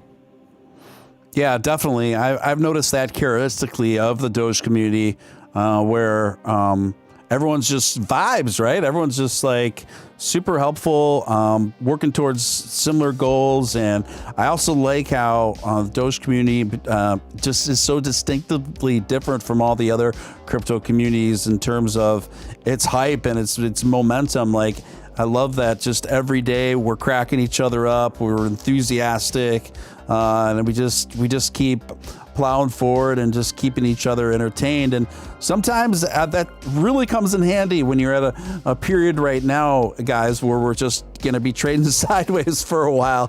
And it's kind of up to us to keep the Doge momentum and the spirit of Doge going strong. You know what I mean? Oh, for sure. It's always fun. You guys, it's so funny because I know, a lot of people who are new to crypto in general, they came in during, the first boom of, at the beginning of the year, and it was like a party. Every day was a party. We were hitting new all-time highs. And then if you guys remember, we traded sideways for 2 months, and I was still having a great time. I still had fun. And then we boomed again, and it was somebody, the party's back on. And this has been going on for a decade, since Bitcoin started. This up and down party has been going on for a while. And if you can learn to just kind of stick your money somewhere, chill, and have a good time doing it, you'll be much better off in the long run, rather than getting, emotionally tied up in every time whenever somebody hits the switch and the party starts. If you're just having a good time overall, you'll be a lot better off. Yeah, I agree. And you guys, that's something to keep in mind too, right? Where I feel like the phase that we're in right now, it's starting to remind me a lot of when Dogecoin was trading sideways for about almost 3 months, between 4 cents and maybe 6.5 at tops, right? And it did that for almost 3 months, and we lost a lot of Doge soldiers along that time period. And I remember I made $20,000 in that 3 months, Steven. So people, right? There is opportunity there. I made 20 grand that whole time. So man, it's doable. It's just crazy how much gains was made in that little time frame. And people don't understand, this is how the market is. You just have to be in it with play money or money you just don't really need right now. You're just looking at it either grow or, play its course. But eventually, if you're invested in it, you're hoping that your investment keeps steadily growing until it finds its base, and then it's going to grow again, find its base, grow again, find its base. Right. It's the cycle. It's the cycle. And the thing is, guys, I remember meeting a lot of people when I first got into Doge, right around 1 cent when I first bought my haul at 2 cents, my first haul anyway. There was so much enthusiasm, and then a lot of those people that when I were first in the Doge scene, a lot of them that I was associating with, actually, they fell by the wayside during that 3-month period where Doge just kind of got, stuck trading between 4 cents and 6 cents. And then they didn't have the attention spans, and they just went on kind of chasing, trying to chase that 1000x with, the small BSC tokens, stuff like that. So in my opinion, it seems that the real money gets made during these times. The people that have the resolve, people that have the focus, people that have the patience. What do you say, Tim? Yeah, that's something that you gotta eventually grasp. Mm-hmm. You gotta have patience, and you gotta just love the process. I was always coached to respect the process. Once you figure out the system, respect the process. Yeah. Well stated. Respect the process. And it's cool because all three of us, even though you're newer to the crypto scene, you're not new to investments. Even though you're newer to the Doge scene, you've still been around long enough to see this thing trade sideways for a long period of time, like it did before, just like we're doing now. And I think we're all on the same page here that it's gonna break. It's gonna break. It may take a little longer than what we want it to, but if recent history is any indicator of Dogecoin, what usually happens is we haven't even traded sideways here anywhere as nearly as long as when think about that. We went almost 3 months between 4 cents and 6.5. Okay. And then before it just went completely just parabolic It's style. crazy. It was so crazy to witness, especially it was like watching your pup really grow up. Mm-hmm. And when it got close to that dollar mark, it was like, man, this is more than promising. Nick, I don't know about you, but whenever you invested in 2014, just seeing it get to $1, I bet you was just like, man, it's smart. Yeah, bro. I mean, I think I was in a space earlier, and I was somebody asked me, oh, what was your buy-in price? What, how much was it when you bought it? So I bought in my first buy, which used to be pinned on my Twitter. I took it down because I got the tattoo up now. But my first purchase was 4 million coins, and it was 0.0007. But then the price actually went up, the price went up, and I bought more after that. I bought over the course of 2 or 3 weeks, and it kind of just kept climbing, and I was like, I don't know if I'm messing up right now. I thought, I might be screwing up right now. I have no idea. And then the community kind of exploded, and everybody back then, we were kind of giving it away to each other, essentially. There was a Facebook bot where you could tip people in Doge. There was a bunch of cool little projects everybody was getting into, and so we were just kind of spreading the coins around. And somewhere along the way, crypto just kind of settled down, and I just forgot about it. And I was like, well, it was fun. It was a good time. And then I just kind of forgot about it some more, and a little bit more turned into a little bit more, and that turned into 7 years. And then, so when I saw it, when it got close to $1, man, I was like, dude, I knew years and years ago there was something to the ideas that I had and the people that I met back then, and all the energy that the community had. I knew that there was some deep underlying value there, that what I owned was severely undervalued, and I knew that one day that would come to fruition, and it just so happened to now is that day. It's crazy because it's I don't know, I've never felt what I felt with Doge before on an investment.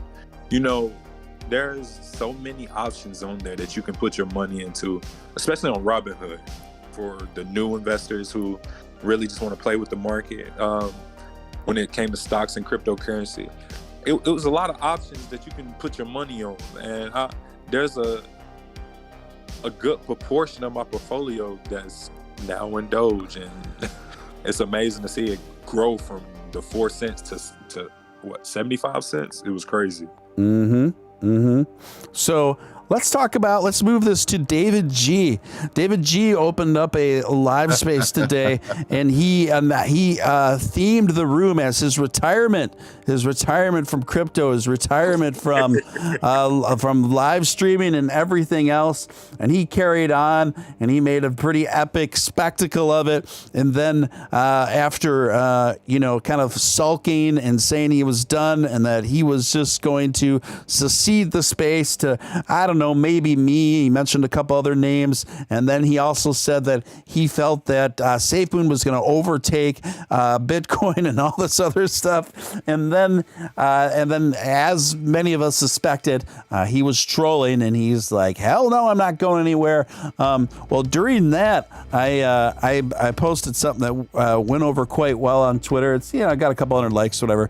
I said, in honor of David G's retirement, I'd like to take this opportunity to launch my new DeFi token with an 80% tax and 10% reflections called Safe David. And people seem to really get a kick out of that and hashtagging Safe David. I even had a couple people who didn't know I was joking and asked where they could buy some Safe David,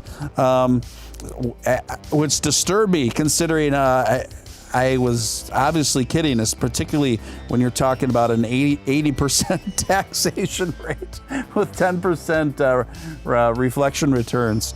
So David G is staying in the space, guys. What do you say?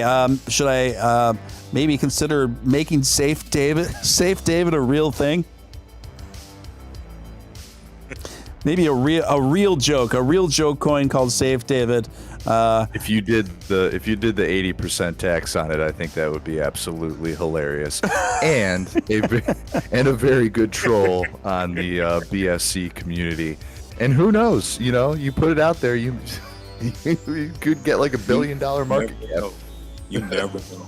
You never know. Tim, you're right. Like, if I just went with Safe David with an 80% taxation, that nobody would ever sell their Safe David ever again. Once a Safe David investor, always a holder with an 80% taxation rate. If you ever sell your Safe David, it's funny. So I'm not sure if Dave got a kick out of that or not. He was a guest for the first time on my show about 4 or 5 nights ago it was, and it was pretty wild. It was pretty bonkers. And as you can imagine, and he was throwing money. He was throwing money in the chat here like he was at the club, So he's a ridiculous guy and just a fun figure to have around. I wish, my only criticism of David, and I'm going to tell this to him next time around the stream, because he's so savage, right? He's so savage when he brings it. I just wish he wouldn't try to play nice the next day after he comes so savage. Like, just be savage, bro. Like, it's okay. It's okay if not everybody is gonna like you. That's just his style. He's born and raised in I think the Bronx, right, or Brooklyn or the Bronx, one of those two. Yeah, one of those two. That's his vibe, and I don't take it personally because I've known and I've been friends with people like David my whole life, and he brings it. If he thinks something, he just don't beat around the bush. He tells it how he sees it, especially when it comes to cryptocurrency, something he's well knowledgeable in. Sometimes that's how it is with me and certain coaches. It's not that they deliver the message the way you want it, but they're delivering it in a way that is understandable if you're actually paying attention, especially if you're not as knowledgeable in the area. you can listen for things like we're there to bounce ideas off each other, and it's different ways of communication. Just try to find a way to either communicate differently or just deliver the message differently, but the message is the same. Like, we're all there giving each other knowledge. And I was gonna call him out on his weight game today. I don't think I don't think he can put up numbers that he thinks he can put up, but we shall see. Wait, what about his weight gain? What were you talking? What are you guys talking about? He was going back and forth with some guy in the yeah, they're flexing back and forth in each other. Yeah, David's 180 pounds. He's like, I know a lot of 180 pound guys that can move a lot of weight. Well, yeah, I mean, I told him I was gonna be the referee. Yeah, I heard that. You know, I work out with pretty much like some of the top power lifters in the country. Yeah. And I know a lot of really, really strong dudes. People think I'm strong, but I'm strong for men's physique competitor. I'm strong for Hey, Nick, what's the lowest body fat you've ever had? So that's a great question. Body fat is, you get to a point, right, where you're so lean that it becomes more of like a visual thing than something you can even measure. So, for example, there's a very famous bodybuilder. His name's Dorian Yates. He was the Mr. Olympia guy back in like the 90s. And his body fat would get so low that you really couldn't even measure it. When you're on stage, you're sub 5%, which when you're under 5%, man, 5 is hard, bro. Dude, it so hard. It's like I'm right now, I'm probably around 7. 7 or 8, somewhere around there. I'm not competition shredded. I've got veins in my abs right now, but I'm not I'm not stage ready. It would take me another couple weeks to get there. I definitely understand. And I'm going on vacation. So what do I need to look like that for? But yeah, dude, sub 5%. Here's if you guys want to check out what a true, so there's only been a handful of people, guys, who have ever reached like the 1 or 2% range in the world. And one guy, his name was Andreas Munzer, if you want to look him up online. Mm-hmm. This guy was legit like 2% body fat, and it killed him. He died. Wow. Because of it. How did he die? Because it's like you have to have a certain, like, I don't know, his diet was probably different than ours by far, because you have to eat so differently. People don't understand, you have to eat and work out so differently to obtain that. Like, Nick, I don't know if you heard me earlier, but I had got up to, I was like 6'1", 240, 244 at 6.9% body fat. Like, I gotta show you some pictures, bro. Like, I respect y'all so much, bro, because I know how hard it is to even be in the 6 area, below 5. I wouldn't even imagine that. Like, the type of work y'all put in. I only do it, like I tell people, people see my pictures online and they think I look like this year round. I'll tell you a little secret, guys. I don't do it year round. I take a bunch of, I get like this once a year, and I take a whole bunch of pictures, and then I just kind of slowly put them out over the year. But, you couldn't, like, walking around like that on a day-to-day basis. You just, I mean, like right now, I train legs today, right? And I typically train legs very heavy. Yeah. I'm a heavy guy. I work pretty heavy on pretty much all my movements are in the off season, especially very, very heavy. I put up a video the other day. I was squatting or hack squatting like 16 plates, I think, and a little over 700. I think it was 750 pounds. And I squatted 750 for like 6 or 8 reps. Bro, that's great. Wow. So, but today, I'm like 6-7% body fat today. Today I squatted 315 for 10, and it felt like 750 for 8. My knees are on fire right now because I don't have any fat in them. So, every movement I make is just like, I feel like the Tin Man. You know what I mean? It's just like, like everything is killing me.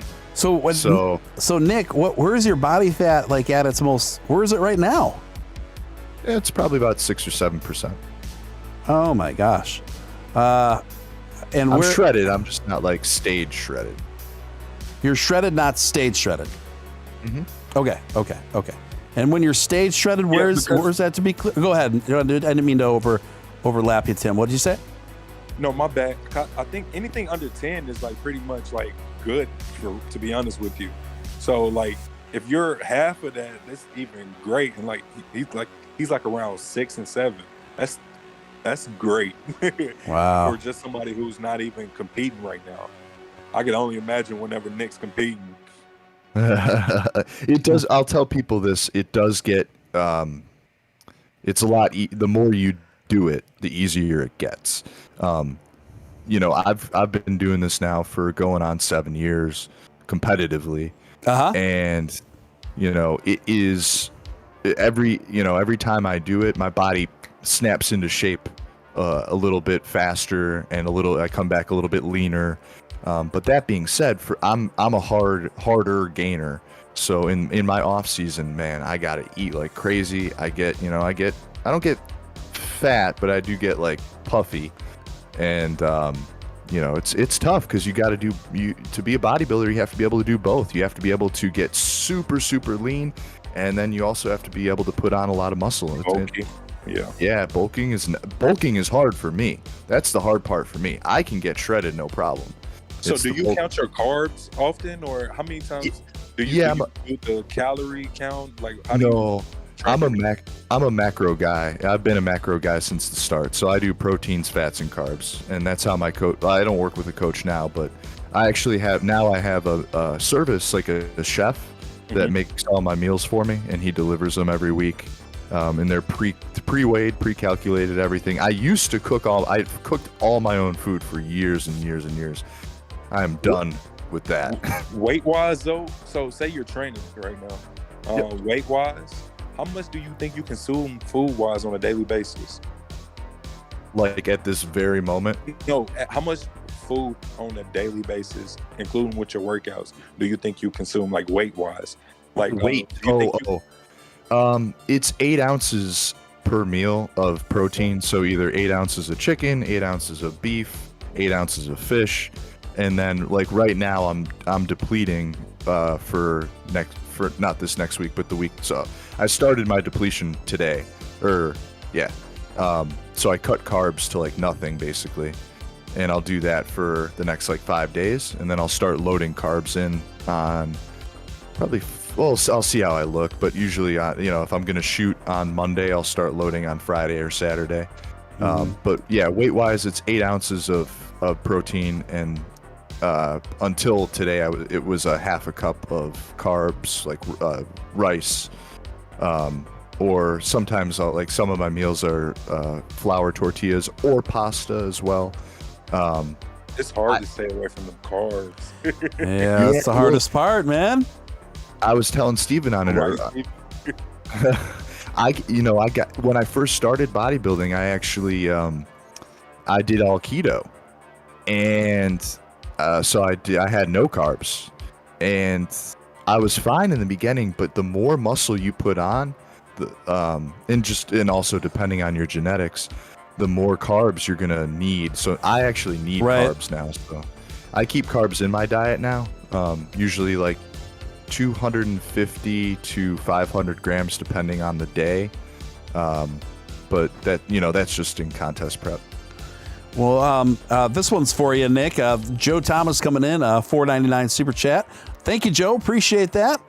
Nick, you make it sound like it's miserable to be at 6% body fat. Is it? I'm just wondering because I just had to get on testosterone and have been losing.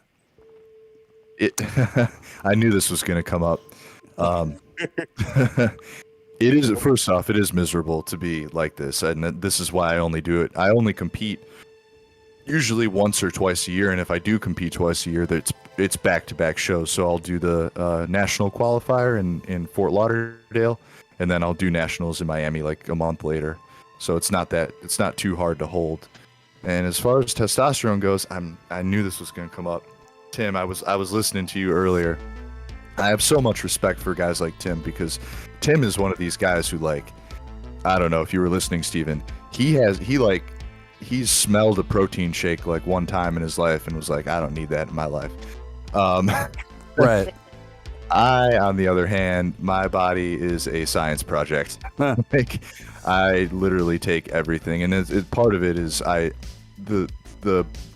IFBB and NPC, like when you're at a national level physique competitor, all like it I don't want to say it's a requirement, because I do know natural guys in my organization, but it's so few and far between.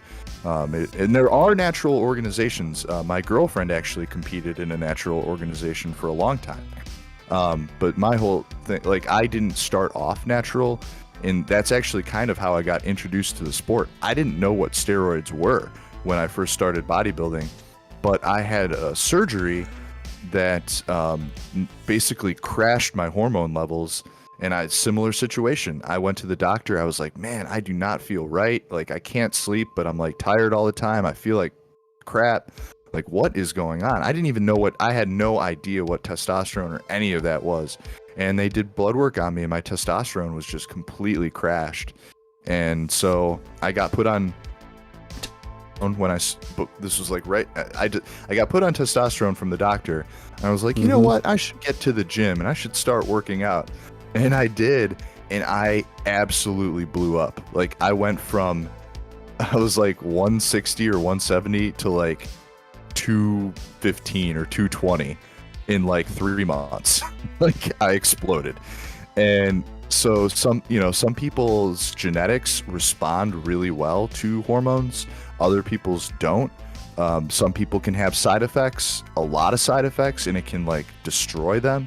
Luckily, I don't have any, like, I don't get gynecomastia. Like, I don't have the only side effect I have is high blood pressure, which I have anyway. Me too. Just like, I have high blood pressure as well. Dude, it's serious, man. Yeah, it's serious. And it's extremely important to keep blood pressure in check over your life, because most men actually, a lot of men have to deal with high blood pressure, and what actually ends up happening is it just destroys your kidneys. And you end up needing, all sorts of like kidney transplants and all sorts of things way later in life. So, that's the only thing that I deal with. I take blood pressure medication, and I suggest people, if they have blood pressure problems, they do the same, because it's just not worth dealing with long term down the road. But yeah, Tim, I'm sorry to break your heart, man. Well. What's that, Tim? I have to take blood pressure medicine as well. It's interesting, because like the diets and how, like he said, our bodies respond to certain things. Our bodies need different things in order to, it's not just wake up and go work out. Like, you have to take care of your body hopefully from day one to the younger generation out there, because Nick knows, like, you have to, like, it's like, you want to live forever, so you want to make sure you're getting the right nutrients, the right minerals, vitamin D. Like, that's a big one. That's a big one. Vitamin D is a big one. Like, yeah, I take my vitamin D pills once every so often. Like, it's going to help you in the long run versus hurt you. Yeah, it's so man. Funny. It was gloomy here the other day. It was like raining, and Steven knows we're in the same area. It was just nasty out the other day. And I'm getting ready to go down to Florida, so I'm like I'll go tanning like once a week, just to get like a base going. And I was feeling like just absolutely ran down. I popped a vitamin D. I had my meal number 3 or 4 or whatever it was at the time. I got in the tanning bed, and like I got out, and I was like, oh my god, I feel like back to life. I'm like Superman. Like, I get my power from the sun. Yeah, there's that vitamin D helps so much. Yeah, I'm glad you brought that up, because a lot of people are deficient in vitamin D. It's almost 50% of adults in the United States don't have enough vitamin D, and now they are linking this to all sorts of things.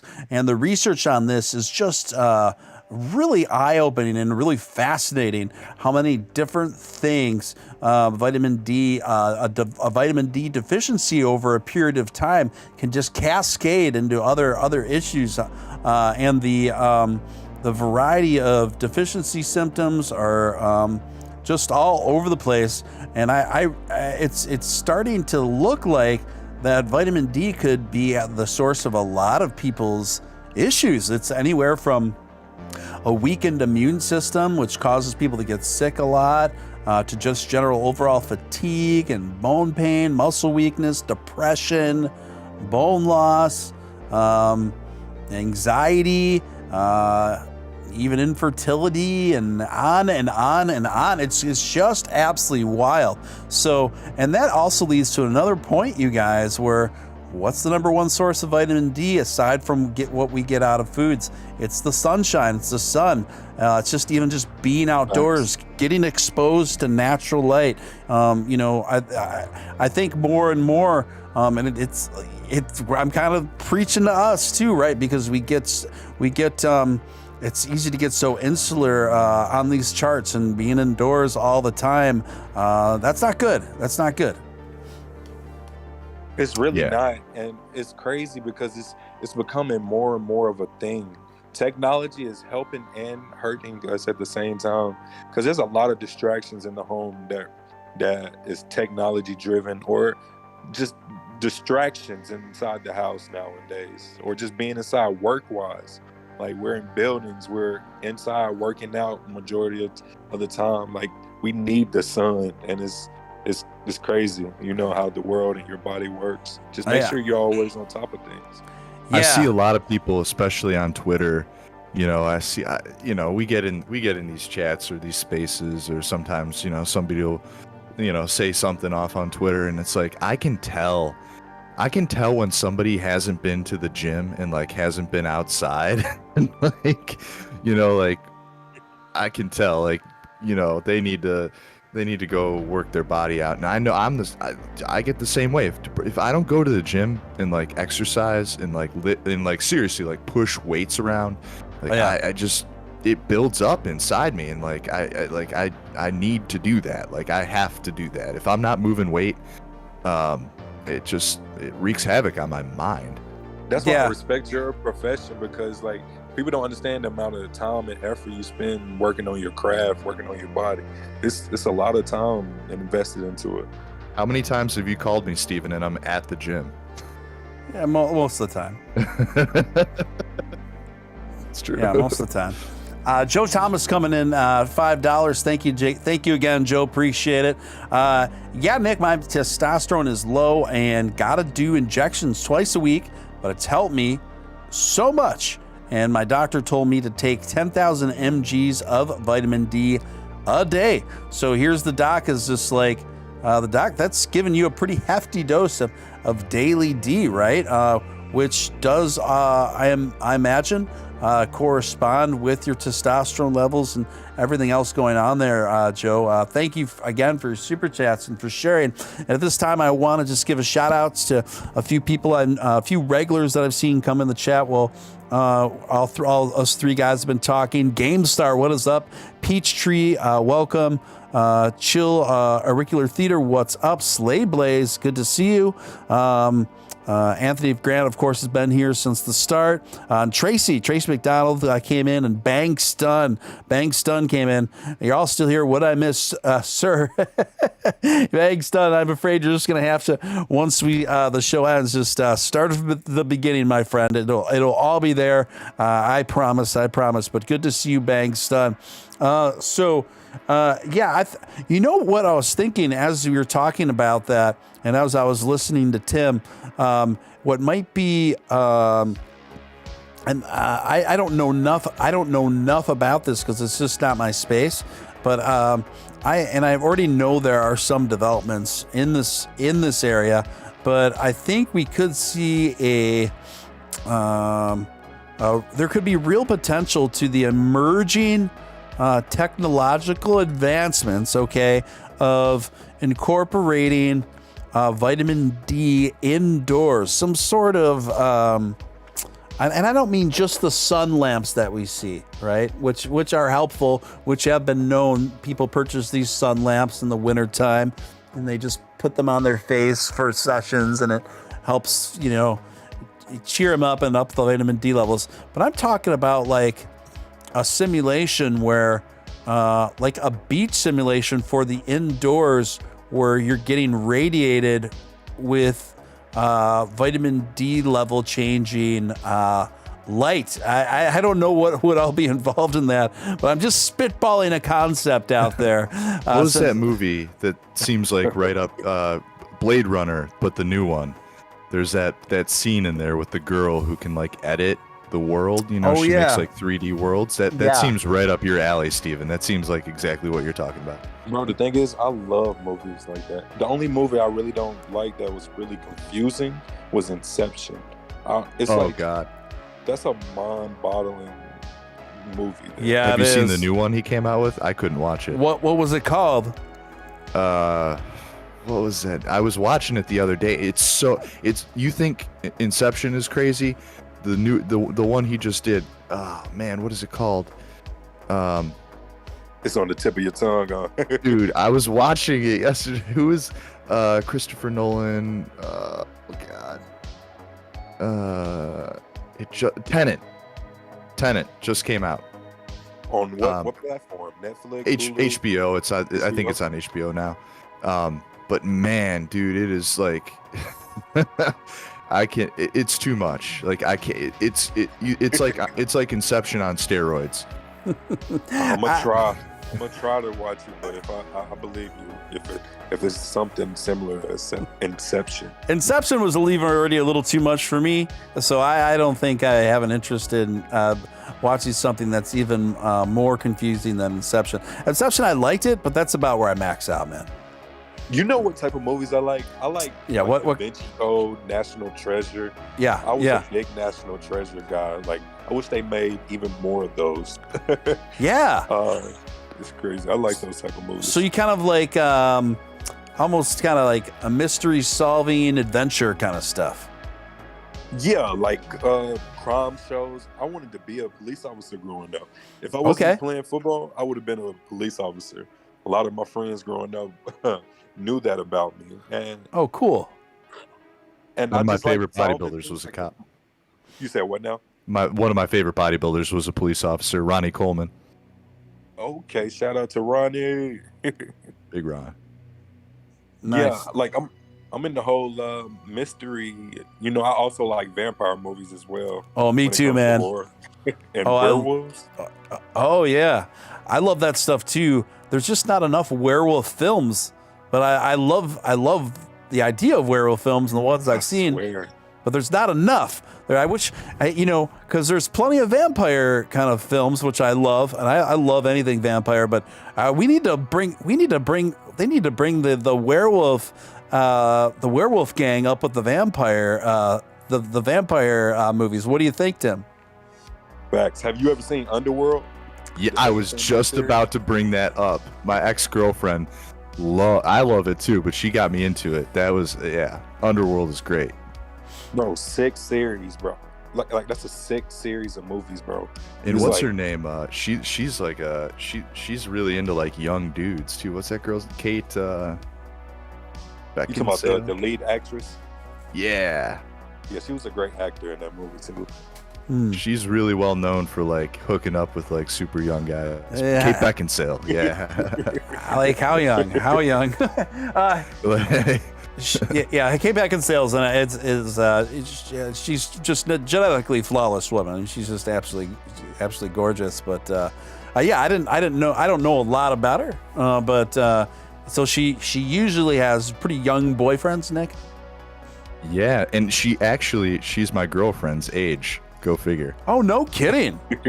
Yeah, she was like born around the same time. Yeah, she's 40 or good. Yeah, she's 47 now. Well, she looks incredible. Kate Beckinsale does. She looks insanely good for her age. Did Kate Beckinsale? I'm googling. Did she ever have children? I think she has a daughter. Let's see here. Kate Beckinsale. I think she has a daughter. Children. Yeah. Yep, she has one daughter named Lily. Okay, got it. Okay. Yeah, she was great in that movie series. What other movies did she play in? I don't know if y'all are familiar. Kate Beckinsale was in Van Helsing, Pearl Harbor. Oh yeah, Van Helsing. He was in I like Van Helsing. Yep, she's in Van Helsing. That was like from mid 2000s. I remember that. Van Helsing. Yeah, Van Helsing was cool. Total Recall. And she's like in some rom-coms that I've never seen and stuff like that. And then I don't know what else. Go ahead. Did y'all ever see Blade or 30 Days of Night? Dude. 30 Days and 30 Nights? Hold on. of course. I gotta go off. First off, my girlfriend and I just got done. We watched the entire Blade trilogy just like the other week, and it was amazing. So good.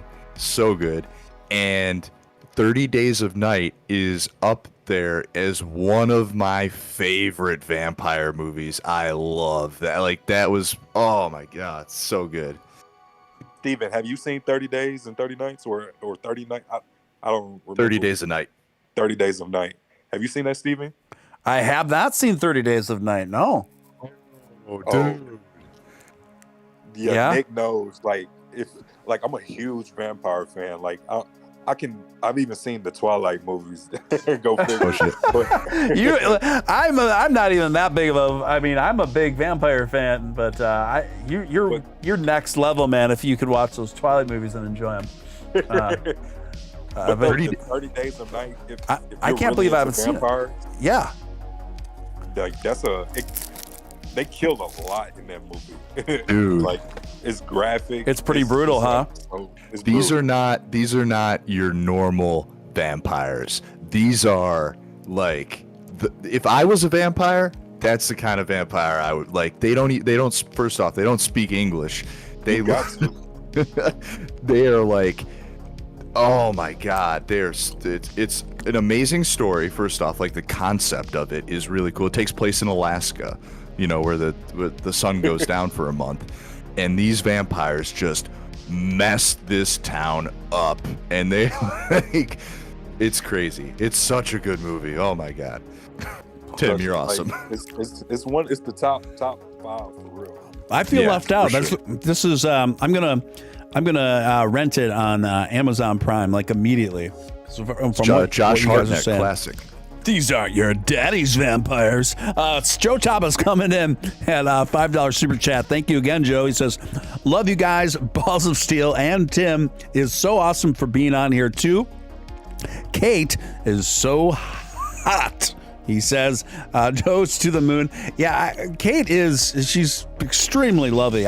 Lovely woman. Like, I think she's gorgeous. But I didn't know she was pushing the 5-0. That is wild. That is wild. She looks great. Yeah, amazing. I had a friend who, I don't know. I may or may not know somebody that has hooked up with her. Kate Beckinsale? Yeah. Who? Buddy, a guy that I used to play World of Warcraft with. Believe it or not. Wow. I used to work. We worked together as well at my old company. But you hear that, kids? Just keep focusing on your World of Warcraft, and one day you will bed one of the most beautiful women in the world. Well, he was a former professional poker player, but also a World of Warcraft guy. And, okay, that was pretty misleading. Kids, just scratch what I just said. As I previously thought in my initial suspicions, spending the majority of your life playing World of Warcraft will not bed you one of the most beautiful women in the world. Instead, refocus to being something like a professional poker player or something else. Anything but a professional. What'd you say? Who is like? Oh, Dan Brazilian! Like oh my gosh, that guy. Oh, he's a living he meme. Has some memories. It's something new, some new news. He's going to jail. Yeah, that's what I heard. Yeah, he's in hot water, right? Too much about that. Yeah, his whole life is a fraud. Actually, I know that. I had my suspicions, but do you really think he's going to prison? Yeah, I think so. I don't. Yeah, I think it eventually the hammer will come down. Well, his father's serving time, right, for similar things. I don't know. His father's. Well, he got out. Ah. And now he's living in a country that doesn't extradite people, so he can't be. In Gambia? Yes, yeah, he's in Gambia. He lives in Gambia? No, we're just getting another one. I was about to say Steve. I'm sorry. Dan Blazarian's dad is the creator of Safe Moon. You heard it here first, guys. Oh no! Disclaimer: that was a joke. That was a joke. TOS was a joke. That was a joke. So before, just as things are starting to cool out, and and those folks have, my inbox is slowing down with the all caps messages. Here you go, Nick, just kicking it all up over again. See, this is why when I'm dieting, you gotta rein me in because I'll say crazy stuff. Guys, when in doubt, just go to Gambia. When in doubt, just go to Gambia. If you're not sure what to do, you're in trouble, you're trying to evade something, just go to Gambia. Just go to Gambia, kids. Trying to find new purpose in your life, go to Gambia. All right, guys. So, if you had to pick your one favorite vampire film, Tim, what would you pick? And then Nick, if you had to pick one, just one. To be honest with you, Blade has to be one of my top favorite movies. That's incredible. He was a hybrid vampire, and he killed other vampires, different types. Like Blade 2, Nick. Blade 2 was pretty sick as well. Like, I don't know. Like, he killed so many different types of vampires. He even fought with, what was it, Batista in the end, and Triple H, who were vampires? Yep, and that was with Ryan Reynolds. And Ryan Reynolds was in there. Oh, wow. Yeah. Wow. So you would pick the first Blade? I would pick the first Blade because it introduced me to a lot of vampire movies. Like Queen of the Damned. I don't know if you all know who it is. I love that movie. Yes, Queen of the Damned is a good one. I think it was a vampire movie that was based in Mexico. I'm trying to think of it. Dusk Till Dawn. From Dusk Till Dawn. From Dusk Till Dawn. Yeah. Yep. Good film. Great films, but Blade would definitely have to be my top ones. Yeah, nice. Good pick. I mean, you can't argue with that. Joe Thomas coming in, $3, says, Dan is a pimp. They won't get him. We'll see. We'll see how big of a pimp he is, Joe. We're going to find out. So your turn, Nick. If you had to pick your one vampire film, is your favorite vampire film, what's it going to be? It's so hard. I mean, I would probably say 30 Days of Night because I think that is like the apex vampire. I think like out of all the vampires, those are like the coolest in my book. But there's so many. Like I really do like as much of a problem as there was filming it. Bram Stoker's the one with Keanu Reeves was very good. Also, from Dusk Till Dawn, of course, is really good as well. And then the Underworld movies was like really fire, bro. It was a mixture between werewolves and vampires. Like that was so fire to me. Have y'all ever seen Werewolf in Paris or American Werewolf? American Werewolf. I've seen American Werewolf. Yeah. Yeah, American Werewolf in London. Is that what you said? Yeah. Yep. American Werewolf in London. Fire, bro. Yeah, it's great. It's great. For me, guys, I would have to say. Well, for me, it's a tie, actually, because I really love the first Bram Stoker's Dracula quite a bit. With Winona Ryder and everyone else, it's just kind of got that. It's kind of got that just dark, very dark, brooding atmosphere that's intense. But I also really like The Lost Boys, even though it's a much less serious movie. Forget about them, bro. Right? Yeah. That one's a fun one. That's with Kiefer Sutherland, and his big breakout role. and that hot chick. I forget the actress's name, but her character's name was Star, and it was a great film. So for me, it's kind of a tie between those two, but I have my homework to do, guys. I'm going to rent the 30-day one. I can't believe I haven't seen it before. So that is Amy Gertz. Jamie Gertz, Jamie Gertz, that was yeah. it. Jamie Gertz, yeah. I didn't say The Lost Boys because I knew. Oh, so Tim, have you seen The Lost Boys? Yes, definitely have seen The Lost Boys. Like, isn't that the movie about where it was like the teenage boys, and then like their mom, like eventually it ended in a house fight, like at the end of the movie?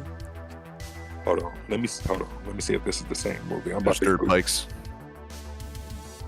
The Lost Boys. Hold on a second, because if it's the movie that I'm referring to, they're tied with Blade.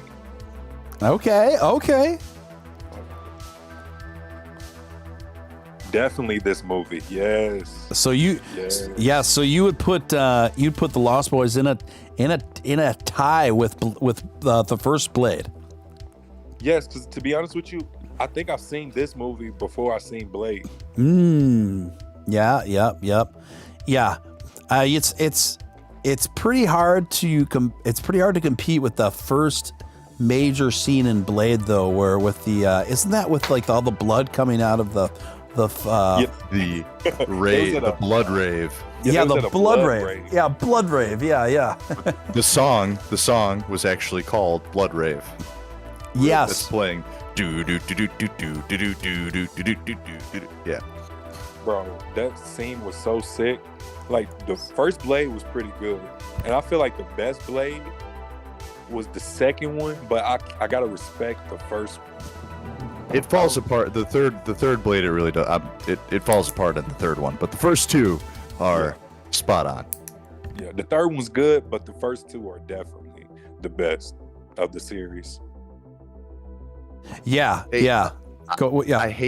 I hate to do this because you guys have me super fired up, but it is late for me. Yeah, especially for you. Yeah. No worries, Nick. Thanks for doing the OT, my friend. And yeah, I could keep going on this topic alone for hours and hours. Tim, it was so good to finally talk to you, man. You are such a cool dude, and we should definitely do this again.